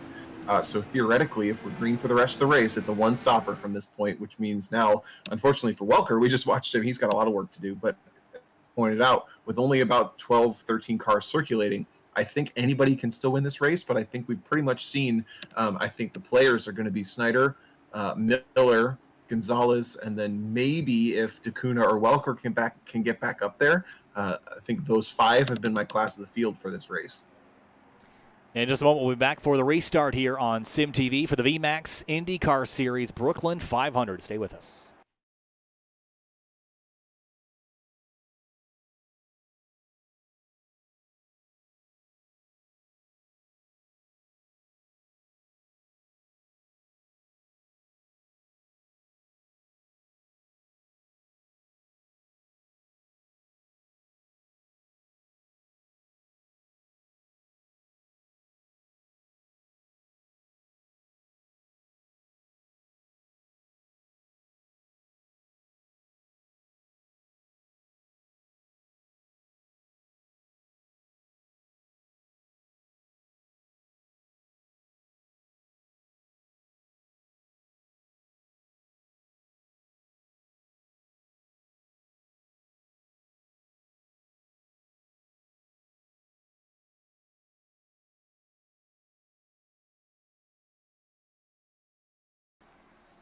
Back live here at Michigan, working lap 86 of 156. And Sarah Tessem leads the way. And Isaac Snyder in second, Miller, Gonzalez, South, Hurley, Hollabaugh. Almost everybody that we've seen up front is still up front, with the exception of Mitch Welker, who is dropped to the back. He's had a lot of trouble finding his pit stall time. Can't have that happen again because you've only got one stop left if we go green to the end, and it's going to be a money stop next time. You can't afford to make that mistake. And he was our pole sitter and has been very patient after leading the first 7 laps, lost the lead after a couple of drivers made moves on the drafting. And I do think this is one of our drivers who's playing that fuel strategy just a little bit more than others may be. He doesn't seem to be in too much of a hurry, but again, two of the 4 pit stops we've had, he's missed his pit stall, and that's big, costly. That is a big, costly mistake if he does it on his final stop. He's got an out every other stop, but on the final stop, you got to nail it. All right, coming to the green. We've had a couple stack-ups on the restart so far. We'll see if we can go green from here. Working lap 86 of 156. Sarah Tessem brings us down to the green, and we're racing again from Michigan. Big, tight pack in the background behind Mike Hurley. There's Andrew Mickey popping down. We have not talked or seen Andrew Mickey really since the drop of the green flag, but here he is in 9th. He's been quietly maintaining, and there's a touch. Oh, that was a checkup from, no, it's Welker is out. One of our contenders out, as well as, is that Lakatos? It's Lakatos, yeah, in the 50. Oh, man. That's a bummer for Welker. Caught up in it. And just a victim of this one. They just got together and, oh, what an impact. Well, it's a huge impact, and it's an unfortunate consequence to making the mistake on the pit stop. Theoretically, you don't lose much time, but you're definitely in the danger zone because you have the rest of the field in front of you. And if they make a mistake like this, that's just something that you can get collected. And that was an odd touch from, it was an odd slowdown from Lakatos and then an odd touch from Mickey. So I'm not really sure. Most of the multi-car incidents we've seen tonight are just because things happen so fast here in Michigan. Yeah, you can see Lakatos was already out of control before Mickey even touched him. I think he was kind of mid-slide, and I think Andrew's contact just sort of exacerbated that. We'll look at it here again in slow motion, but this was really a two-part incident. The 50 car getting loose and slowing up, and I think he would have probably spun even without the contact, Tom, but the 86 car really didn't have anywhere to go and couldn't check up in time. At first glance, I thought the 86 had run into the back of him, but now there you can see the 50 slowing down, and then Welker gets collected here, and just, sucks so much for Welker, who put in such a strong effort at the beginning. Something I'm noticing is 2 of the incidents that have caused big spins have been cars trying to go really low on the oval. On the banking of the corners, I should say. And I do wonder if the terrain is such that when you drop to that bottom lane, you see the splits in the lanes here. Most of the cars have been running in that second lane. They're running one lane up. And the lane that's blue there at the bottom, we've seen cars kind of spin, dropping tires onto that bottom lane from the higher lanes. And I'm wondering if that bottom lane is almost a little bit treacherous when you transition onto that final segment. Obviously, when you go below the yellow line where the green is there, that's dangerous. But I've seen a number of cars really get loose when they try to run low down on that bottom lane. Yeah, and I think maybe some of it has to do with a little bit of the rubber that we're seeing as well building up, kind of getting the tires out of the rubber, slicking up the racetrack just a little bit. I think the track temperature might be playing into this as well, having a look here. 93, it's actually cooled down significantly, so I'm a little bit surprised with that. I'm not sure. I mean, these cars are fairly trimmed out, given that it's Michigan. It's a big racetrack, and we're running the low downforce aero configuration. But again, I'm just so surprised that we're seeing so much instability based off of lift-off oversteer, basically. That's not something that I really ever experience on the road racing side of these cars. It seems to be specific to the oval aerodynamics package. These cars are actually fairly compliant on the road courses, and they don't really have much of an issue being loose in any situation. They sometimes can get squirrely on corner exit, as a high horsepower car does, but stability generally isn't much of a problem until you get to the bigger tracks where you're running them with next to no downforce and a whole lot of speed. Yeah, very much so. And you can see when you put the two side by side, the rear aero is the big standout. It's just it looks like a completely different car when you take the trimmed out Speedway wing and put on the road course wing. So that tiny little wing back there looks like it really is not particularly effective when the car goes to those different kind of chassis when it goes through those chassis changes, maybe shifting like right there. If you were crossing from the second lane to the first lane, that's 2 cars now that have been really freed up in that moment. It gives you a moment to lift, and that's when you spin. So coming to another restart here, working lap number 90 of 156. 500-kilometer race here in round 5 of the 2021 Vmax IndyCar Series. Tomorrow, again, we've got the Sim Championship Racing Series, Lazy Rocket, Super Trofeo, and Prototype Challenge at 8 o'clock Eastern tomorrow night. Also, announcement, I guess I didn't really officially talk about this in this stream, that SYM TV will be producing and announcing the American live stream for the Porsche Canada Esports Sprint Challenge Canada. That's a whole mouthful to say, but that will begin on Thursday, February 18th and run for 8 rounds until May. Multi-class racing, be myself and Tom O'Gorman commentating that. Really, really excited for that one, Tom. Porsche 911s and Caymans, really fun to watch. Can't wait to get that started at Montreal in a couple weeks. Coming to the restart, working lap number 91. Snyder, Tessem, Miller, Gonzalez, South, your top 5. Green flag back in the air, racing once more at Michigan. This will be interesting. Snyder has been a follower and a leader both, but Miller in the black and green car that sits third has been pretty much a follower this entire race. He's got Tessem in front. I don't think we'll see a breakaway, but Tessem has not really been a factor in this race much, other than maybe the caution caused when that car spun much earlier on. But Snyder with quite a big breakaway, 7, almost 8/10 of a second up the road. And now finally both Gonzalez and Miller duck to the bottom. Gonzalez really tucked up under the back of, almost washes up into Tessem, has to get back out of the throttle a lot and loses that third spot, I should say. Yeah, Tessem is, again, on 20-lap-old tires, so that's not helping her case either. Right, exactly. I was going to say that was the best opportunity that we might have seen for Snyder to break away, and he couldn't do it. the background, Mike Hurley, Finney, and DeCuna kind of slicing and dicing for 6th spot. They have a bit of a gap to build up, but I think they're not in any particular rush. Again, every time we see racing like this, I just wait for the accordion effect of people to sort of blend back together as the draft kind of sucks the field in from the rear. So I don't think that there's any panic necessary being dropped that far out of the group. It's about 2.5 seconds back for Finney DeCuna from the race leader, but no real need to panic. Just let the field come back together and catch back up.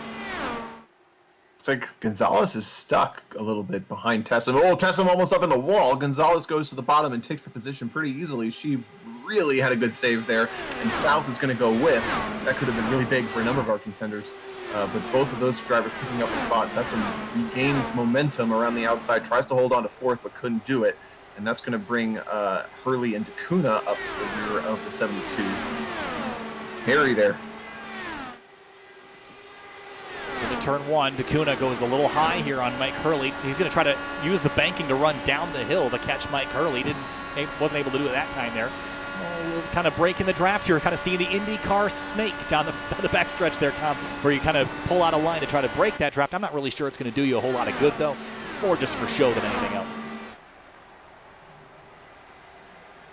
Took him 4 laps, but on the restart now, Miller on a huge run around the outside of Miller. That was one of the bigger runs we've seen, period. He gets a nose ahead through the apex of 2. Now they start to track out, and Snyder regains the position. But this is starting to look a little bit more familiar, as it did almost 30 laps ago. Snyder to the outside, Miller to the bottom. Nope, opposite of that. Snyder to the bottom, Miller around the outside, and Gonzalez closing in quickly. DeCuna and Hurley traded spots there, moved the 94 car up to 6th. Now remember, the stat we had at the beginning of the race, he's the only driver to have finished in the top 5 3 times out of the 4 races we've completed this season. I'm not thinking he's going to break that trend today. I think he's been too fast and also too quiet and not much of a factor in this. But given his results and success, I think the patience is going to pay off. Again, with 50, 60 laps to go this time through, again, I got my eye on the 94, not to win this race, but I bet you he'll be 4th or 3rd by the end of it. Yeah, at worst, I agree that's again, my contenders are the top 3 plus DeCuna. That's not to say that anybody in the race that's still running on the lead lap could take the win on this one. Everybody from Lakatos up. We got 10 cars. So is Lakatos out? Lakatos is out, yeah. He's on pit lane. Okay. So nine drivers still circulating, and I really do think that anybody could win, but my 4 that I'm really keeping an eye on, if DeCuna can get back up there, will be the cars that are running in the top 3 plus the 94. Although South has been really a quiet force in this race, has really not talked much about that 54. Started in the 3rd position and has now worked his way back up into the lead battle. Had been as far back as 7th or 8th, and now it's kind of recovered after the cautions. That car's ebbing and flowing a little bit. Ooh. Let's see if now DeCuna gets by. Did you just see the slide that Gonzalez had at the exit at turn 2? Rear almost stepped out. Like he had extra horsepower on reserve or something. The car just had a little bit of a slip for Gonzalez, and you actually hear a downshift down to 5th at the exit at turn 4. Interesting to watch the playing with the gears as well. It's not something we really deal with in any sort of stock car racing, but in 6th on the straightaway, and then probably downshift to 5th right here to get a little bit more RPM. Well, stay in 6th. That was why I was interested to see if he'll change the gearing, because he seems content just staying in high gear here. You are correct, though. That car looks really nervous when you're cresting the exit of turn 2 and you're in the draft of somebody else's car, and that's what some of the drivers did mention, is this place is pretty comfortable, pretty easy, flat when you're by yourself, but if you're in the draft, it's a handful and you do have to lift. And I wonder if Gonzalez, who had been leading for so long, he led the entire stint that we ran green a number of laps ago, he's basically learning to drive in the draft right now in real time. And watch as they come over this little leveling out onto the speedway. That 42 car looks like it's trying to spin down to the inside wall every single lap. And maybe he's playing with the anti-roll bar and the weight jacker to try to get that car to rotate more, because especially when you're following, Tom, having more rotation can never really be a bad thing. I mean, you're lacking a little bit of downforce, so you need to kind of compensate with any sort of mechanics that you can. The fear that I have with that is we've already seen how topsy-turvy these cars are. As soon as you lift out of the throttle and following somebody, you're going to lift out of the throttle. If you've got that car cranked up to turn, it's going to loop around on you. So that 42 car might be riding on the edge here. Yeah, and he looks like he's flirting with that line. It does look like it wants to spin when he's finishing off these corners. So if he is trying to free it up through the corner, then it's starting to flirt with too much, in my opinion, from watching as he fights the wheel coming off of turn 2 every single lap. What's also interesting is how much more defensive Snyder was to the bottom of the track than Gonzalez was. Early on in this race, Gonzalez was, as we mentioned, kind of encouraging Miller to run high. Miller's in the black and green. But Snyder is really protecting down low down the back straightaway, and that is something that Gonzalez wasn't doing much of. Look at Snyder move to the bottom again. Every single run down this back straightaway, he wants the bottom and is really claiming it, where Gonzalez wasn't. Yeah, I mean, Gonzalez was doing a similar thing, as you mentioned, just not being as decisive about it. And Miller seems to be doing the same thing he was doing earlier, but Gonzalez might be learning because he has a different view of this than he had when Miller was racing him. He can watch this from behind, whereas before he could only see it out mirror potentially and also out the right side of the car. So he's getting a different perspective of this, and I bet you he's taking mental notes on how this is happening up front. He's lurking back here, Tom, and we're getting down to the last 50 laps or so of this race, and it's time to start planning out your strategy. Again, we're under, if we're green the rest of the time, it's one more stop and then we're racing. So most of the strategy has played itself out, and I do have to wonder who's learned what, and who's learned what and what have they learned? It's the same thing, but also, is there anybody else who's been a quiet kind of conservation? Because we mentioned South has been pretty quiet. Holaba is now in this one in the green with the yellow nose. He's within touch, and he's brought Takuna with him, so we're up to 6 cars. There they all are in your frame. The longer this runs green, the more cars become a factor, which is kind of a problem for Snyder and Miller, who have this choreography at the front figured out.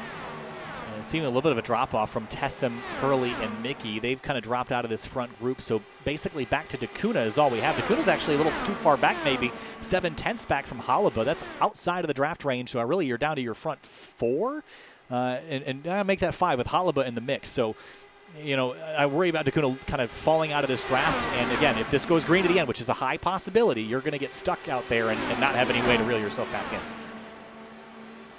Yeah, I wouldn't be surprised at all to see this thing go to the end green flag, because we only have 9 cars circulating the track. It's gonna be tough. Other than one, if this choreography at the front goes wrong and collects anybody else with it. I think everybody is in a pretty good rhythm right now. Look at these guys running really high through 1 and 2. That's Holaba and South trying to keep the slingshot momentum going. They're working together pretty well. Are they teammates? They both have the yellow nose. I would believe that is correct. I have my cheat sheet, but it's a little hard to read at the moment. So we're looking at Miller and who were you mentioning? I mentioned just that South and Holaba. South and Holaba, sorry. Really through 1 and 2, they're running so high that I almost thought they were basically trying to get out of the wash of the 3 cars in front of them. They both are going up that high, and I do wonder if they are teammates. That could be a dangerous spot for everybody else. It's just speculation based on the nose cone being yellow. Yes, no. Doug South is not, actually. Doug South is running for All-American iRacers, and Matt Holaba is running for Gonzalez Motorsport. Oh, actually, well, with All-American iRacers, I guess that counts. They're sort of affiliated teams, so that would explain the yellow nose, Tom. Nice connection there. Good eye. There we go. I know my colors. I was going to say, it's difficult to see from your end. Well, yeah, a little bit, but they're both running really high through 1 and 2, and I think that's to get out of the draft. Are they doing it in 3 and 4? I've been losing track a bit. They are. Look at them running up in the top, what I would call lanes 4 and 5. They're through 3 and 4, and it's not until we get back to Takuna in 6 that a car is able to run back towards the bottom. I think these guys might be trying to stay out of the draft through this corner to try to conserve a little bit of front tire, because when you get in that aero wash, you got to rely more on the mechanical grip.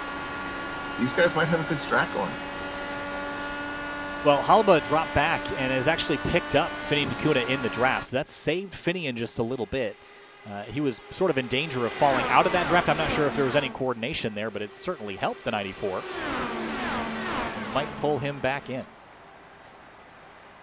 At the front, though, when do you make your final stop, Tom? Would you rather go sooner and get some clear racetrack, or would you rather wait to the last possible moment and things get messy to get a caution? I'm sort of on the side of wait until the absolute last possible moment, because things can get pretty unpredictable, but maybe you've got a different idea of that.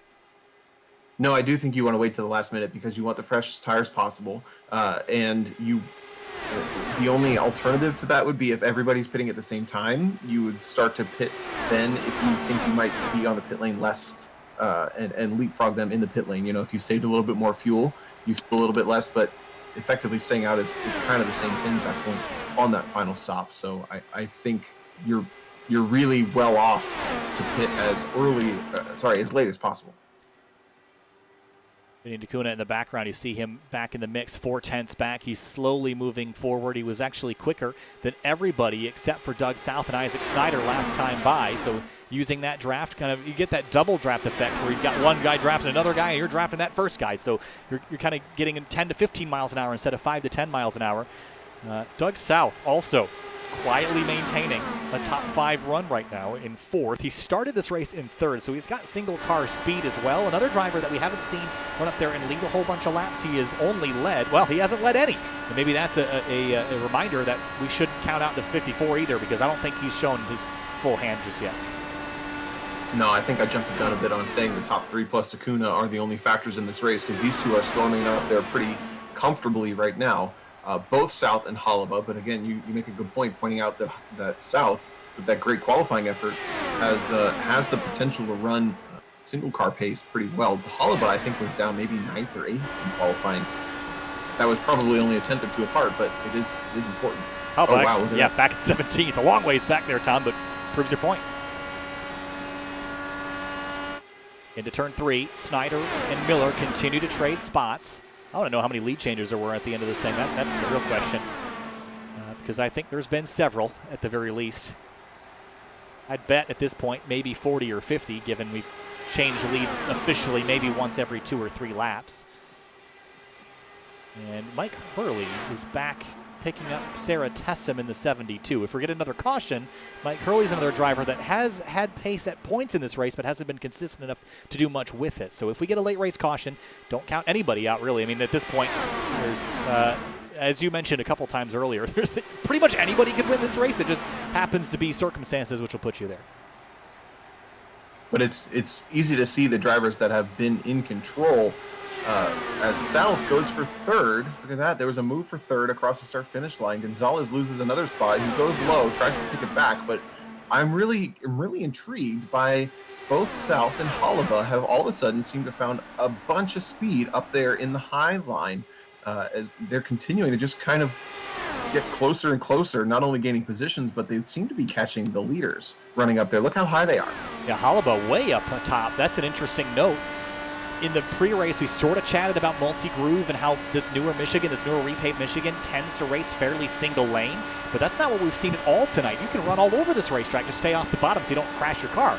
But Hollaba now experimenting with that unrubbered in groove, like maybe he's found some grip. Mention at all, and there's these Indy cars went through a tire update within the last month and a half, maybe first week that they've raced Michigan, and every single race is a new learning curve for where you can gain grip in what phase of the race and what phase of the stint, et cetera, et cetera. And it looks like this new tire model, which has really switched things up in the other series we commentate, is also switching things up here, because we would expect this race to be pretty much a low-line racetrack. It's really opened up the high lines as well. As you can see, Gonzalez taking that position back, but South and Hollaba both working that high line to great success. Yeah, I mean, looking back at coming into this season for both IES and for Vmax IndyCar Series, I wasn't really sure what to expect from the oval racing.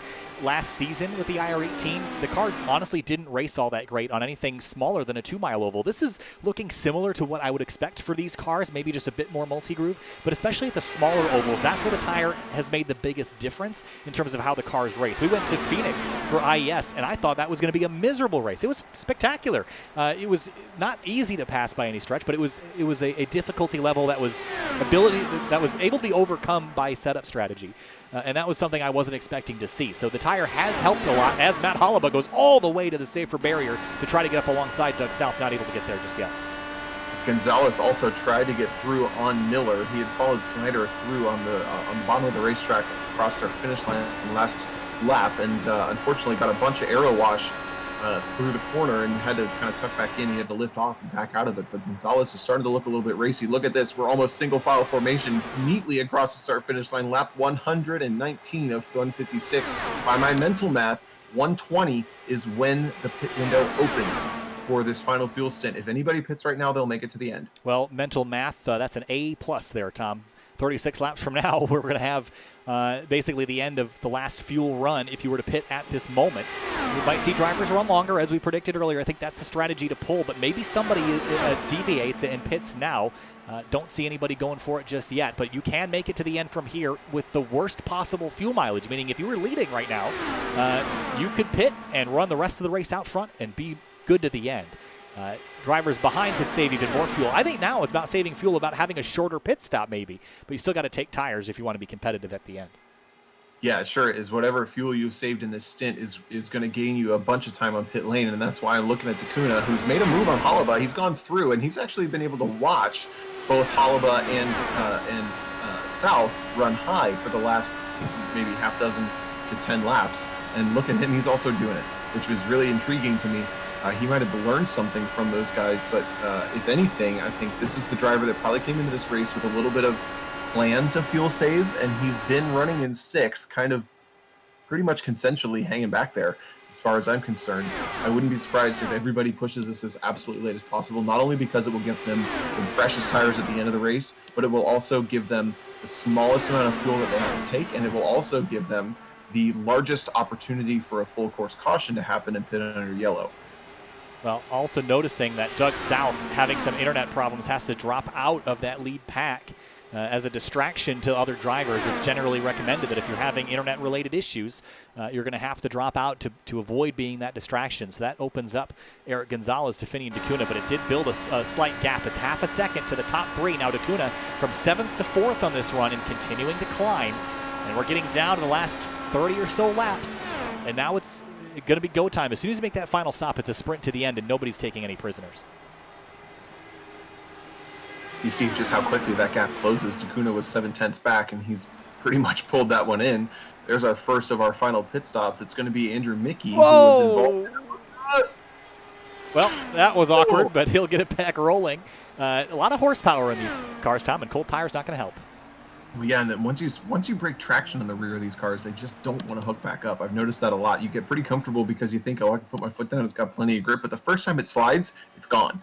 And I've had a number of races, practice sessions for myself on road courses go south because of that. But Mickey was the first to complete his final stop with that big mistake. I don't think it's going to help him much as he's about to go a lap down for his teammate Snyder, sweeping through 2, still controlling this race from the front, but I don't know how much control he's actually in. Isaac Snyder all the way below the white line on the back straightaway, and he's going to hit pit lane. So with about 30 laps to go, the race leader will come on in, and this will probably start. Whoa! Justin Miller spun caution. Oh no! Is Snyder going to enter pit lane? He can't take service and he can't go in, but he's too late, Tom. Well, that just changed everything. Well, that's unfortunate because he committed so early. He didn't really have the option to not pit. He committed to the pit at the entry to NASCAR 3, and you know, he had no way to know that incident would happen. But our top 2 cars, all of a sudden, are completely on the backhand, and that's gonna. Let's watch how this happens. Yeah, I think Miller late decision to come to pit lane. Okay. I don't know that he was trying to pit to pit lane, but he was running in the kind of preferred groove, and he drops to that bottom lane. Look what happens. It's what we were talking about earlier. He puts the tire into the bottom lane, and it frees the car up. Yep, and then around. Yep. He did lift fairly sizably, but either way, then you see Snyder try to ditch, but can't make it. So he will end up having to go to the tail for entering a closed pit under caution. Or if he didn't take service, he might be okay. The rest of the field's going to hit pit lane here. Tom Gonzalez leads Takuna, and Halaba is going to stay out, interestingly. I think he is currently a lap. Yeah, nope, he's on the lead lap. There's a timing error there.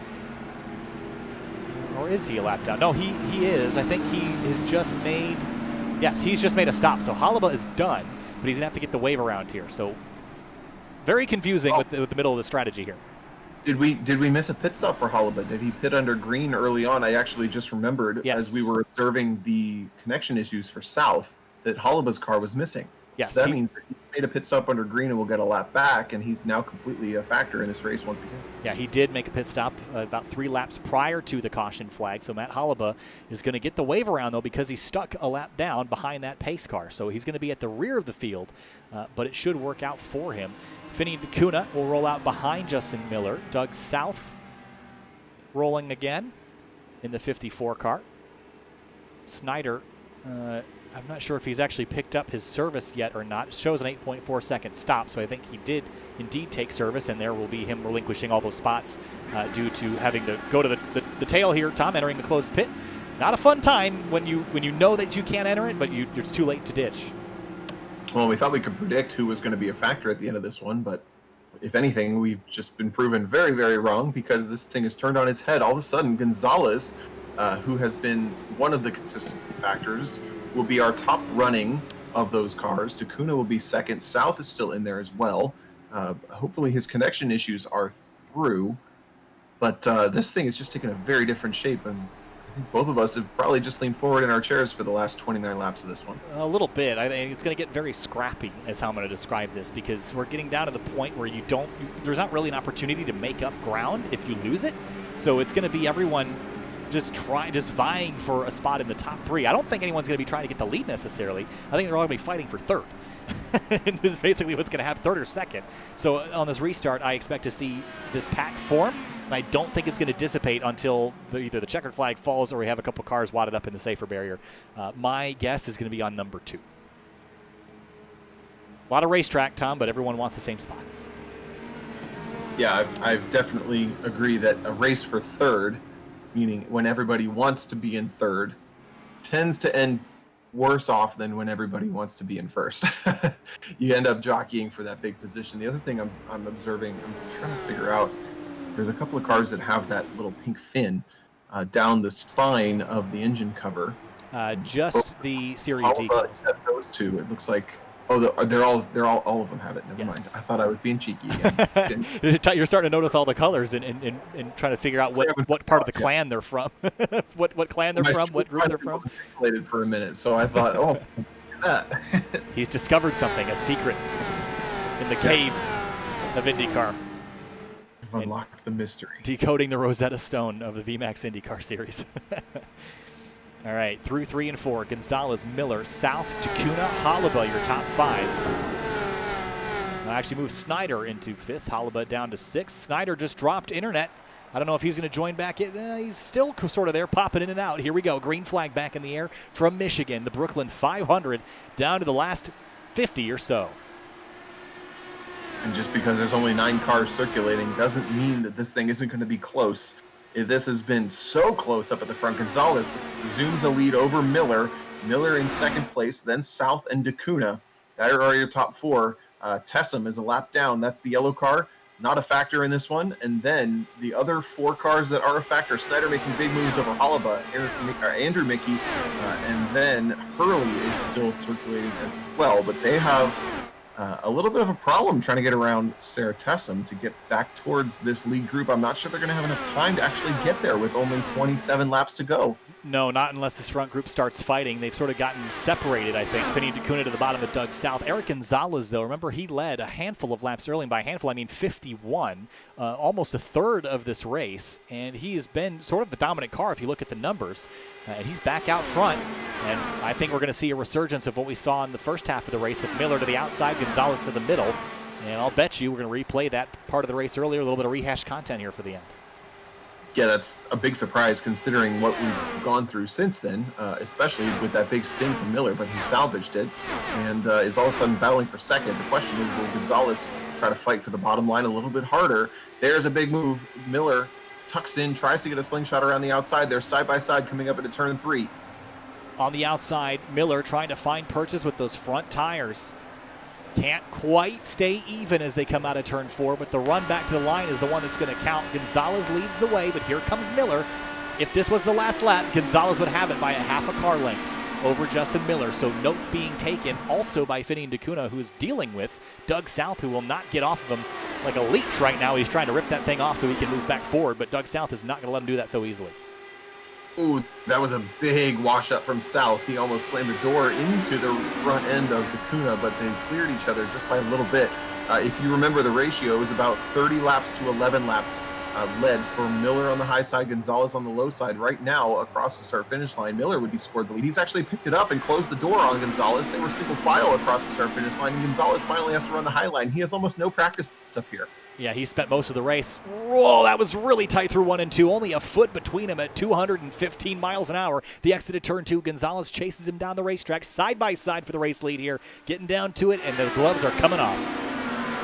And this is going to be really intense if we maintain this level of competition all the way to the checkered flag. We have, 23 laps to go at this time, and it's an over-under. Gonzalez tries to get the thing completed, and he didn't have any room to take it there. Miller was up against the bottom of the track. Gonzalez takes the lead for a moment, noses ahead down into turn 1. They're both in the middle of the track trying to sweep through 2 and 3. I'm getting really nervous about how they're sort of both aiming for that middle groove, Tom. I don't think that they're going to agree at some point. And if I'm Finney and Dakuna running in third, I might be a little bit glad I'm being distracted by Doug South and Isaac Snyder, because I think that these two are going to collide up here. The way with Gonzalez up top, he's going to go back to the bottom and try to squeeze under. He can't do it here, Tom, but he's been running on the bottom all night long, and he still wants to be down there. The problem is Justin Miller is between him and his preferred lane, and he's pinching him down there, especially in 1 and 2. Yeah, he's tried it the last 2 laps, but the other thing I just noticed, Snyder did close that gap. He made it past Tessum and has put himself back up into the top 5 on the track, and he's well within touch of the leaders. Holiba's coming with him, so this race, the longer we go, as we've seen every single green flag run, the more cars come into this one. Snyder and Dakuna now battling for third. Finian cannot find clear racetrack to save his life. Across the line now. Next time by will be 20 laps to go. The leader's almost touching to turn 1. Gonzalez has the bottom, and this time he fights off Miller into turn 1 and has that preferred lane. And there was another swap. Gonzalez led that lap and had closed the door on Snyder. So whatever they've changed since the last time, they were kind of complicitly lapping and swapping positions. Running high and low. This time, they're swapping nose to tail, and it becomes a game of math. Who leads on the correct lap? As you can see, both of them trying to take the position. This time, Miller kind of agrees to go high and almost takes the lead across the start-finish line. Easily leads into turn 1 with a nose ahead, but he's got the unpreferred lineup on the high side. Gonzalez and Miller trading spots, but the car that's come from the back of the field after a penalty is Isaac Snyder with a huge head of steam. Last time I was a half a second quicker than both these front runners, and he's going to go for it.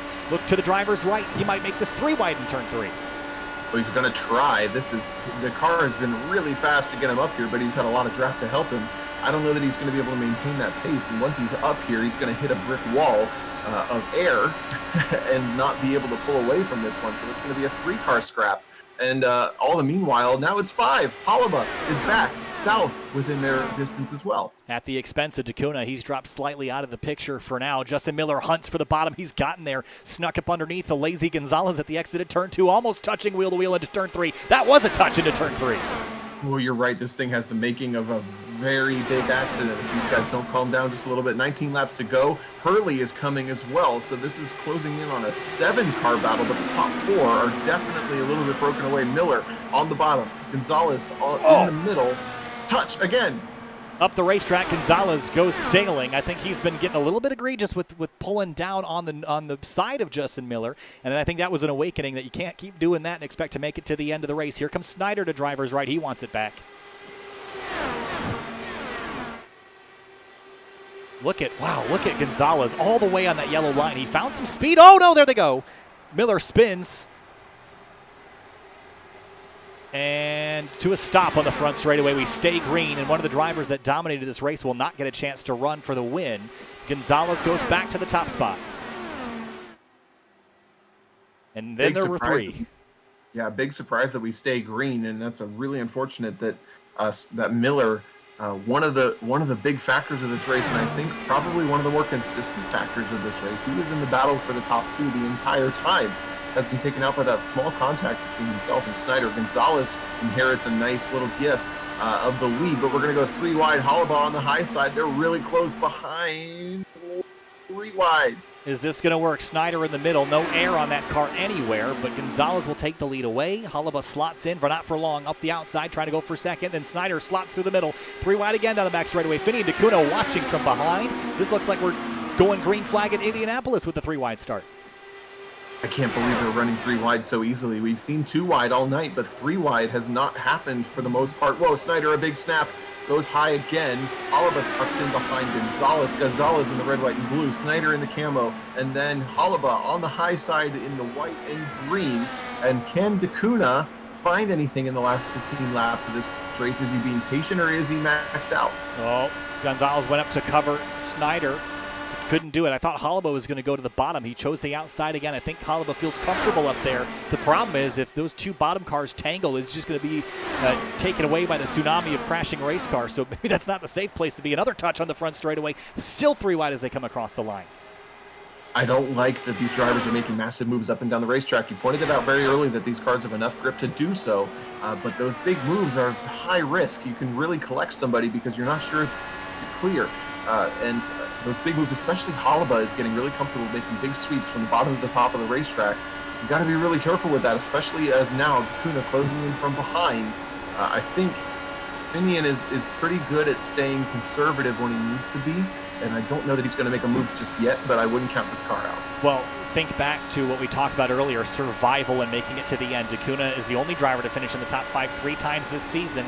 And he's done it by making it to the end of the race, and that's something that he has done so far, and everyone up here has done so far, but he's might take it one step farther. If these guys collide, he's looking pretty. Here comes Hollaba to the bottom for the race lead. 3 wide. He's going to take it. They tangle. Caution, crashing. 13 laps to go, and Snyder riding the fence. I cannot believe, again, that was all prompted from a big lane change. Hollaba decided to go from the middle to the bottom, make it 3 wide, and that's what prompted everybody to kind of get nervous, wiggle around, and unfortunately, it really only ended Snyder's race. That's a massive contact, but check this out. Hollaba with a draft up the middle of the track, and instead of doing what he had been doing, he makes it to the middle, and that's what prompted Gonzalez to move up, reacted, and Snyder gets the big hit of all of them. Unfortunate for Snyder. He might be able to, I was going to say he might be able to get that car repaired, but now that I look at it, Tom, it's not looking so good. That is, maybe if he had till tomorrow, but yeah, that's a write-off. That's a write-off for sure. Eric Gonzalez will likely have some wing damage from that, and he'll have to come to pit lane to fix that. And I can't say I'm surprised at how that turned out. Yeah, I mean, I think DeCuna is sitting in the best seat in the house right now. Well, you mentioned it early on. 3rd place is the place to be coming to that final lap. And I do kind of agree. I think Hollaba was making the move that we will see ultimately if someone was in 3rd try to make. But he made it with 12 laps to go, and it kind of made everybody a little bit nervous. So we're going to see. I don't think we'll see anybody. Oh, interesting. I was going to say I don't think we'll see anybody pit, but everybody pits. I think tires might be worth just enough to require a pit stop to be competitive here at the tail end of this. Justin Miller might be the recipient of maybe he's the lucky guy here. Tom, remember he spun out a couple laps prior, and you hear him revving the engine. He is burning fuel to lighten up the load here of this car for the tail end. He's going to stay out. I like this call.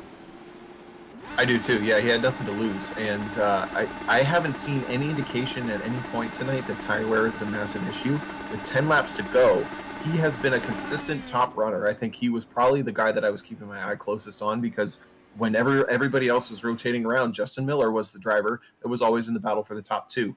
So that incident that he had, while it was unfortunate, has kind of been negated by this, and I really will be surprised if not taking tires hurts him here. I just don't have any read that that's a problem.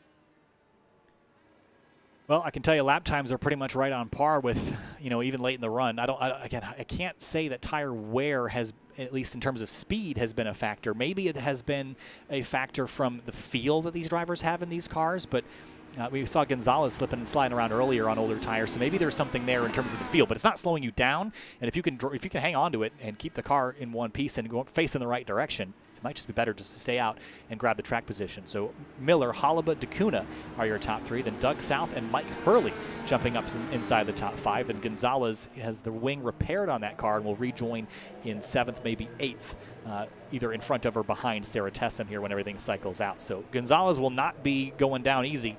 That wing is repaired up to 100%. Just pull it off, put a new one on, and he'll be right back in it. So that makes, what, 7 cars on the lead lap and in this race. There's Tessem finally getting the wave by. Yep. And that'll make 8, yeah, with that car getting the wave by. So back rolling for Sarah Tessem.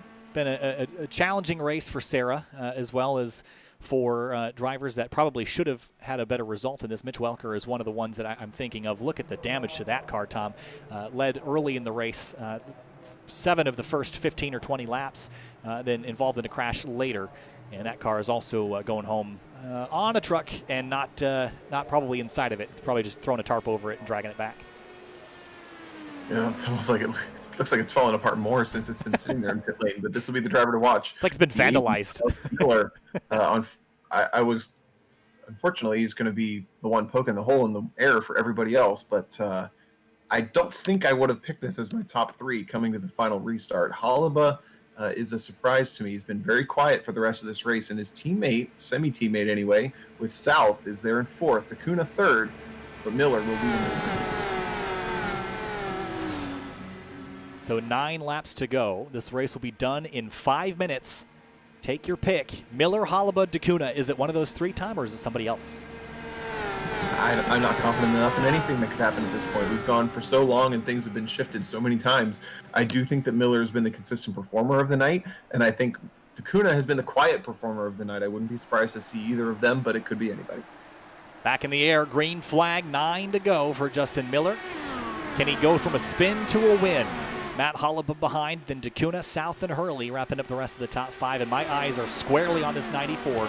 Too quiet for my liking. I think he's going to go for it here in the closing moments. Also, will Eric Gonzalez make some ground back up? He's been the most aggressive of everybody so far tonight. It might pay off here to be aggressive coming from the back.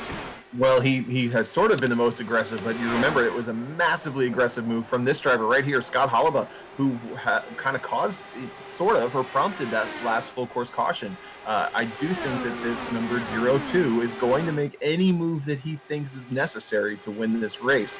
He's now trying it around the high side for 1 and 2. Miller on the bottom. Down the back straightaway, side by side. DeCuna's going to have a big run coming here, but he might be sitting on it for now. No place to go just yet, no reason to go forward. But if he waits too long, he might drag more people into this mix. So maybe there's something to be said about driving up and getting ahead of this chaos and maybe becoming a part of it instead of just waiting to play defense for the front runners as they duke it out for the win. Yeah, right now he's got a pretty comfortable gap back to South and then a really comfortable gap back to Hurley. Who has really not been a factor in this race at all, but through survival has made it up into the top 5. There are the top 5. Oh, no, there they go. There goes Miller. He's spinning off again, and the caution is out again.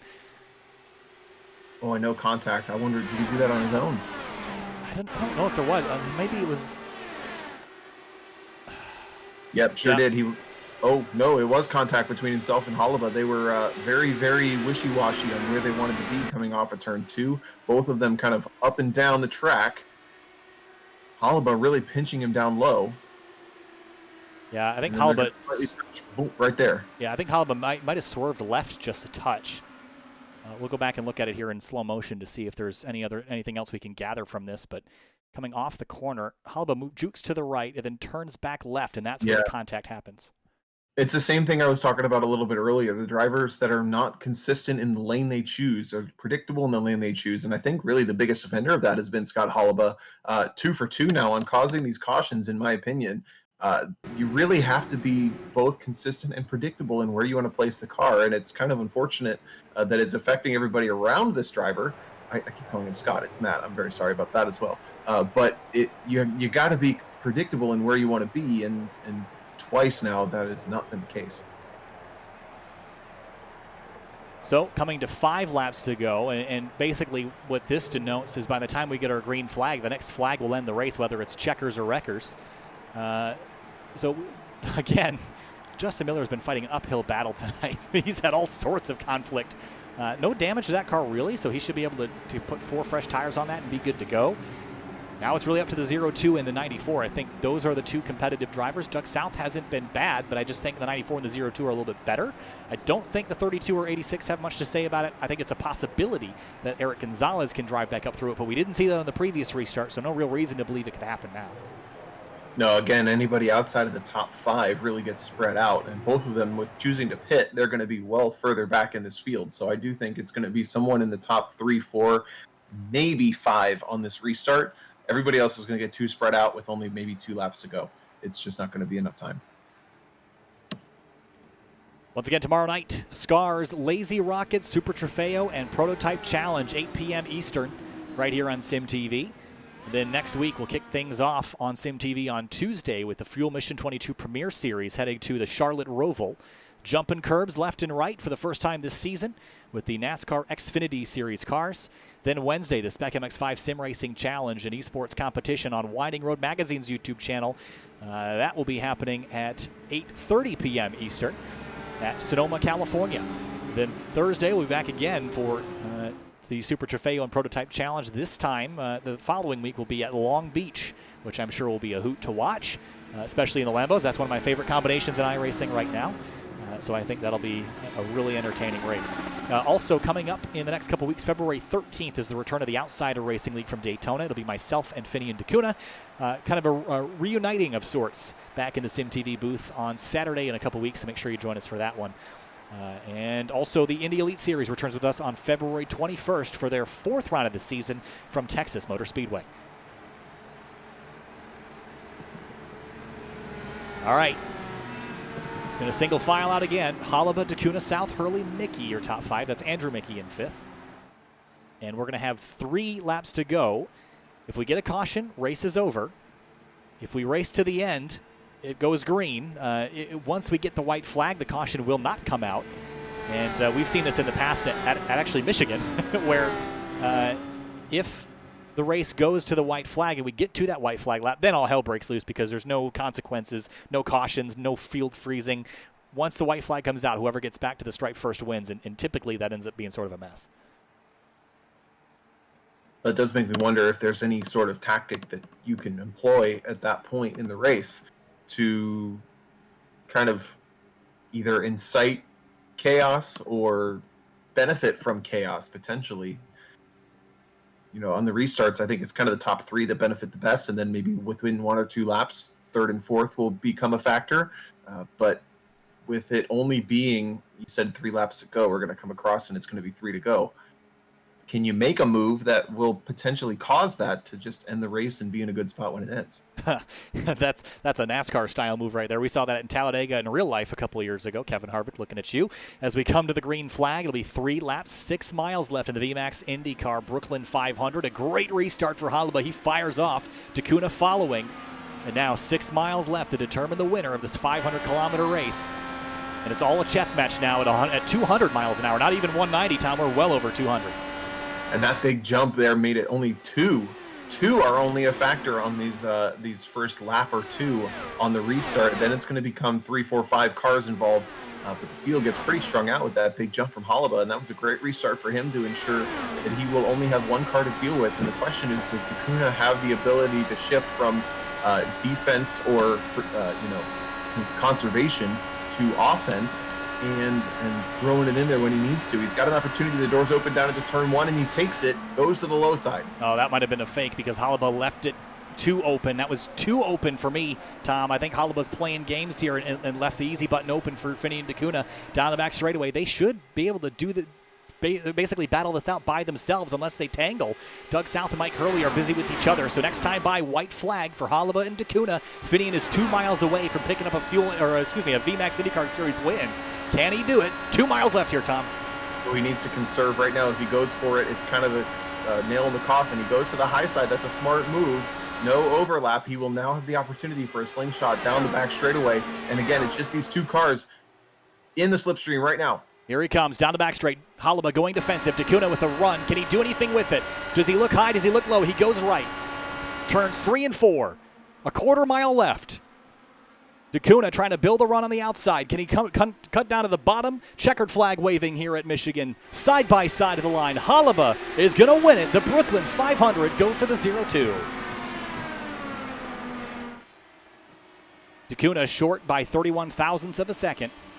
Hurley, South, Miller, and it's over.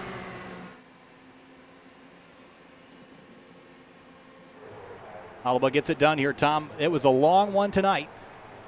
Let's have a look at our race results. Up at the front, Holaba in the 0-2, then Dacuna back by 31 thousandths of a second. Hurley, South, and Miller redeems himself for a fifth. I think that's a disappointment for him, I'm sure, Tom, finishing P5 after being up front second or first most of the race. Yeah, it really is. And the things that stand out to me, Holaba just got so aggressive there in the last 30 laps, and it really paid off for him. And it put a number of other drivers out of the race as far as being a factor, but that driver got aggressive when they needed to. And Matt Holaba brings the thing home. Also, Michael Hurley, probably the driver we said the name least of through the entire race, was very, very quiet there in the 32, comes home with a podium. That's a great run in the 32. Yeah, really, really solid run for Hurley. Nice job there. Moving on back to the next page, Mitch Welker, of course, not the night that he would have wanted.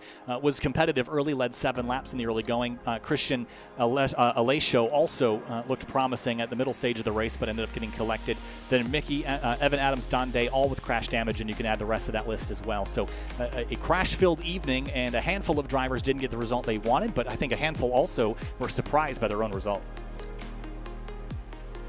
Very much so, and if you look down the list, only to have the top 8 circulating at the finish, less than half the field, not too far off of what you mentioned at the beginning. The last time these these cars raced here, only 5 finished. Is that what you said?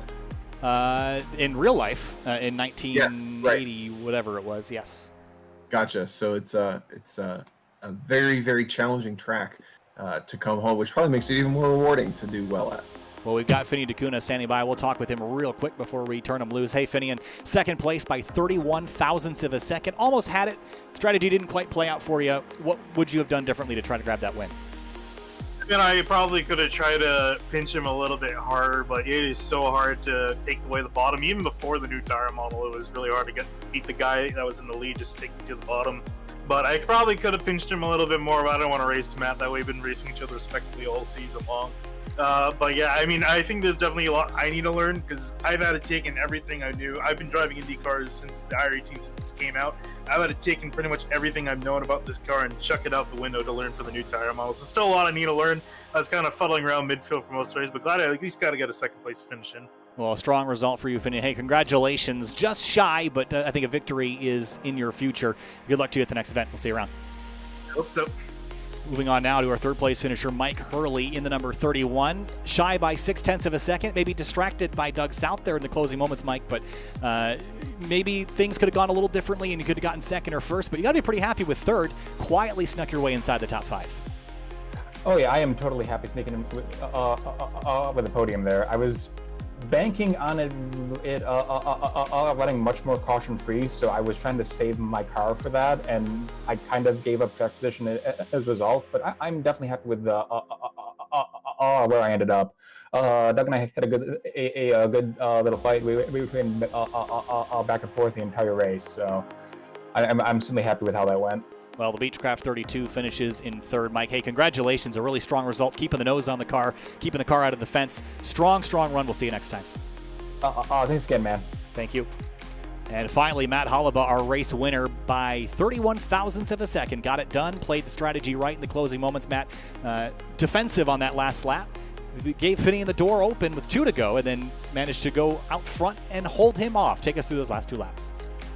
Yeah, last 2 laps, I knew that the outside would be stronger going onto the backstretch, so that's why I gave him the door. The inside, I left the door open for him because I figured I'd get the run out of the onto the backstretch, and then I'd be able to clear him and then give him dirty air into turn 3, and then from there I was just trying to not give him any draft on the straights and just try and confuse him into the turns and just try and make sure that he had nothing to fight for. Just hold on to it like a GameStop stock.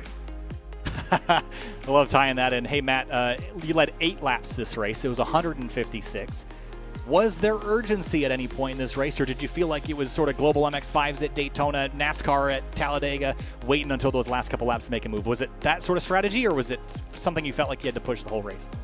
Well, I knew that once I got to like the top 3, with like, I want to say that was like 10-15 to go, I knew that, okay, we're getting to a point where if we have like, we got to start fighting now. I got to start getting up front and seeing if I can hold them off, and then if a yellow, God forbid, happens to come out late in the race to end this thing, then I just wanted to make sure, hey, I'm in front, I could win this thing. That was the urgency there of on the inside of Isaac and Eric there, Gonzalez and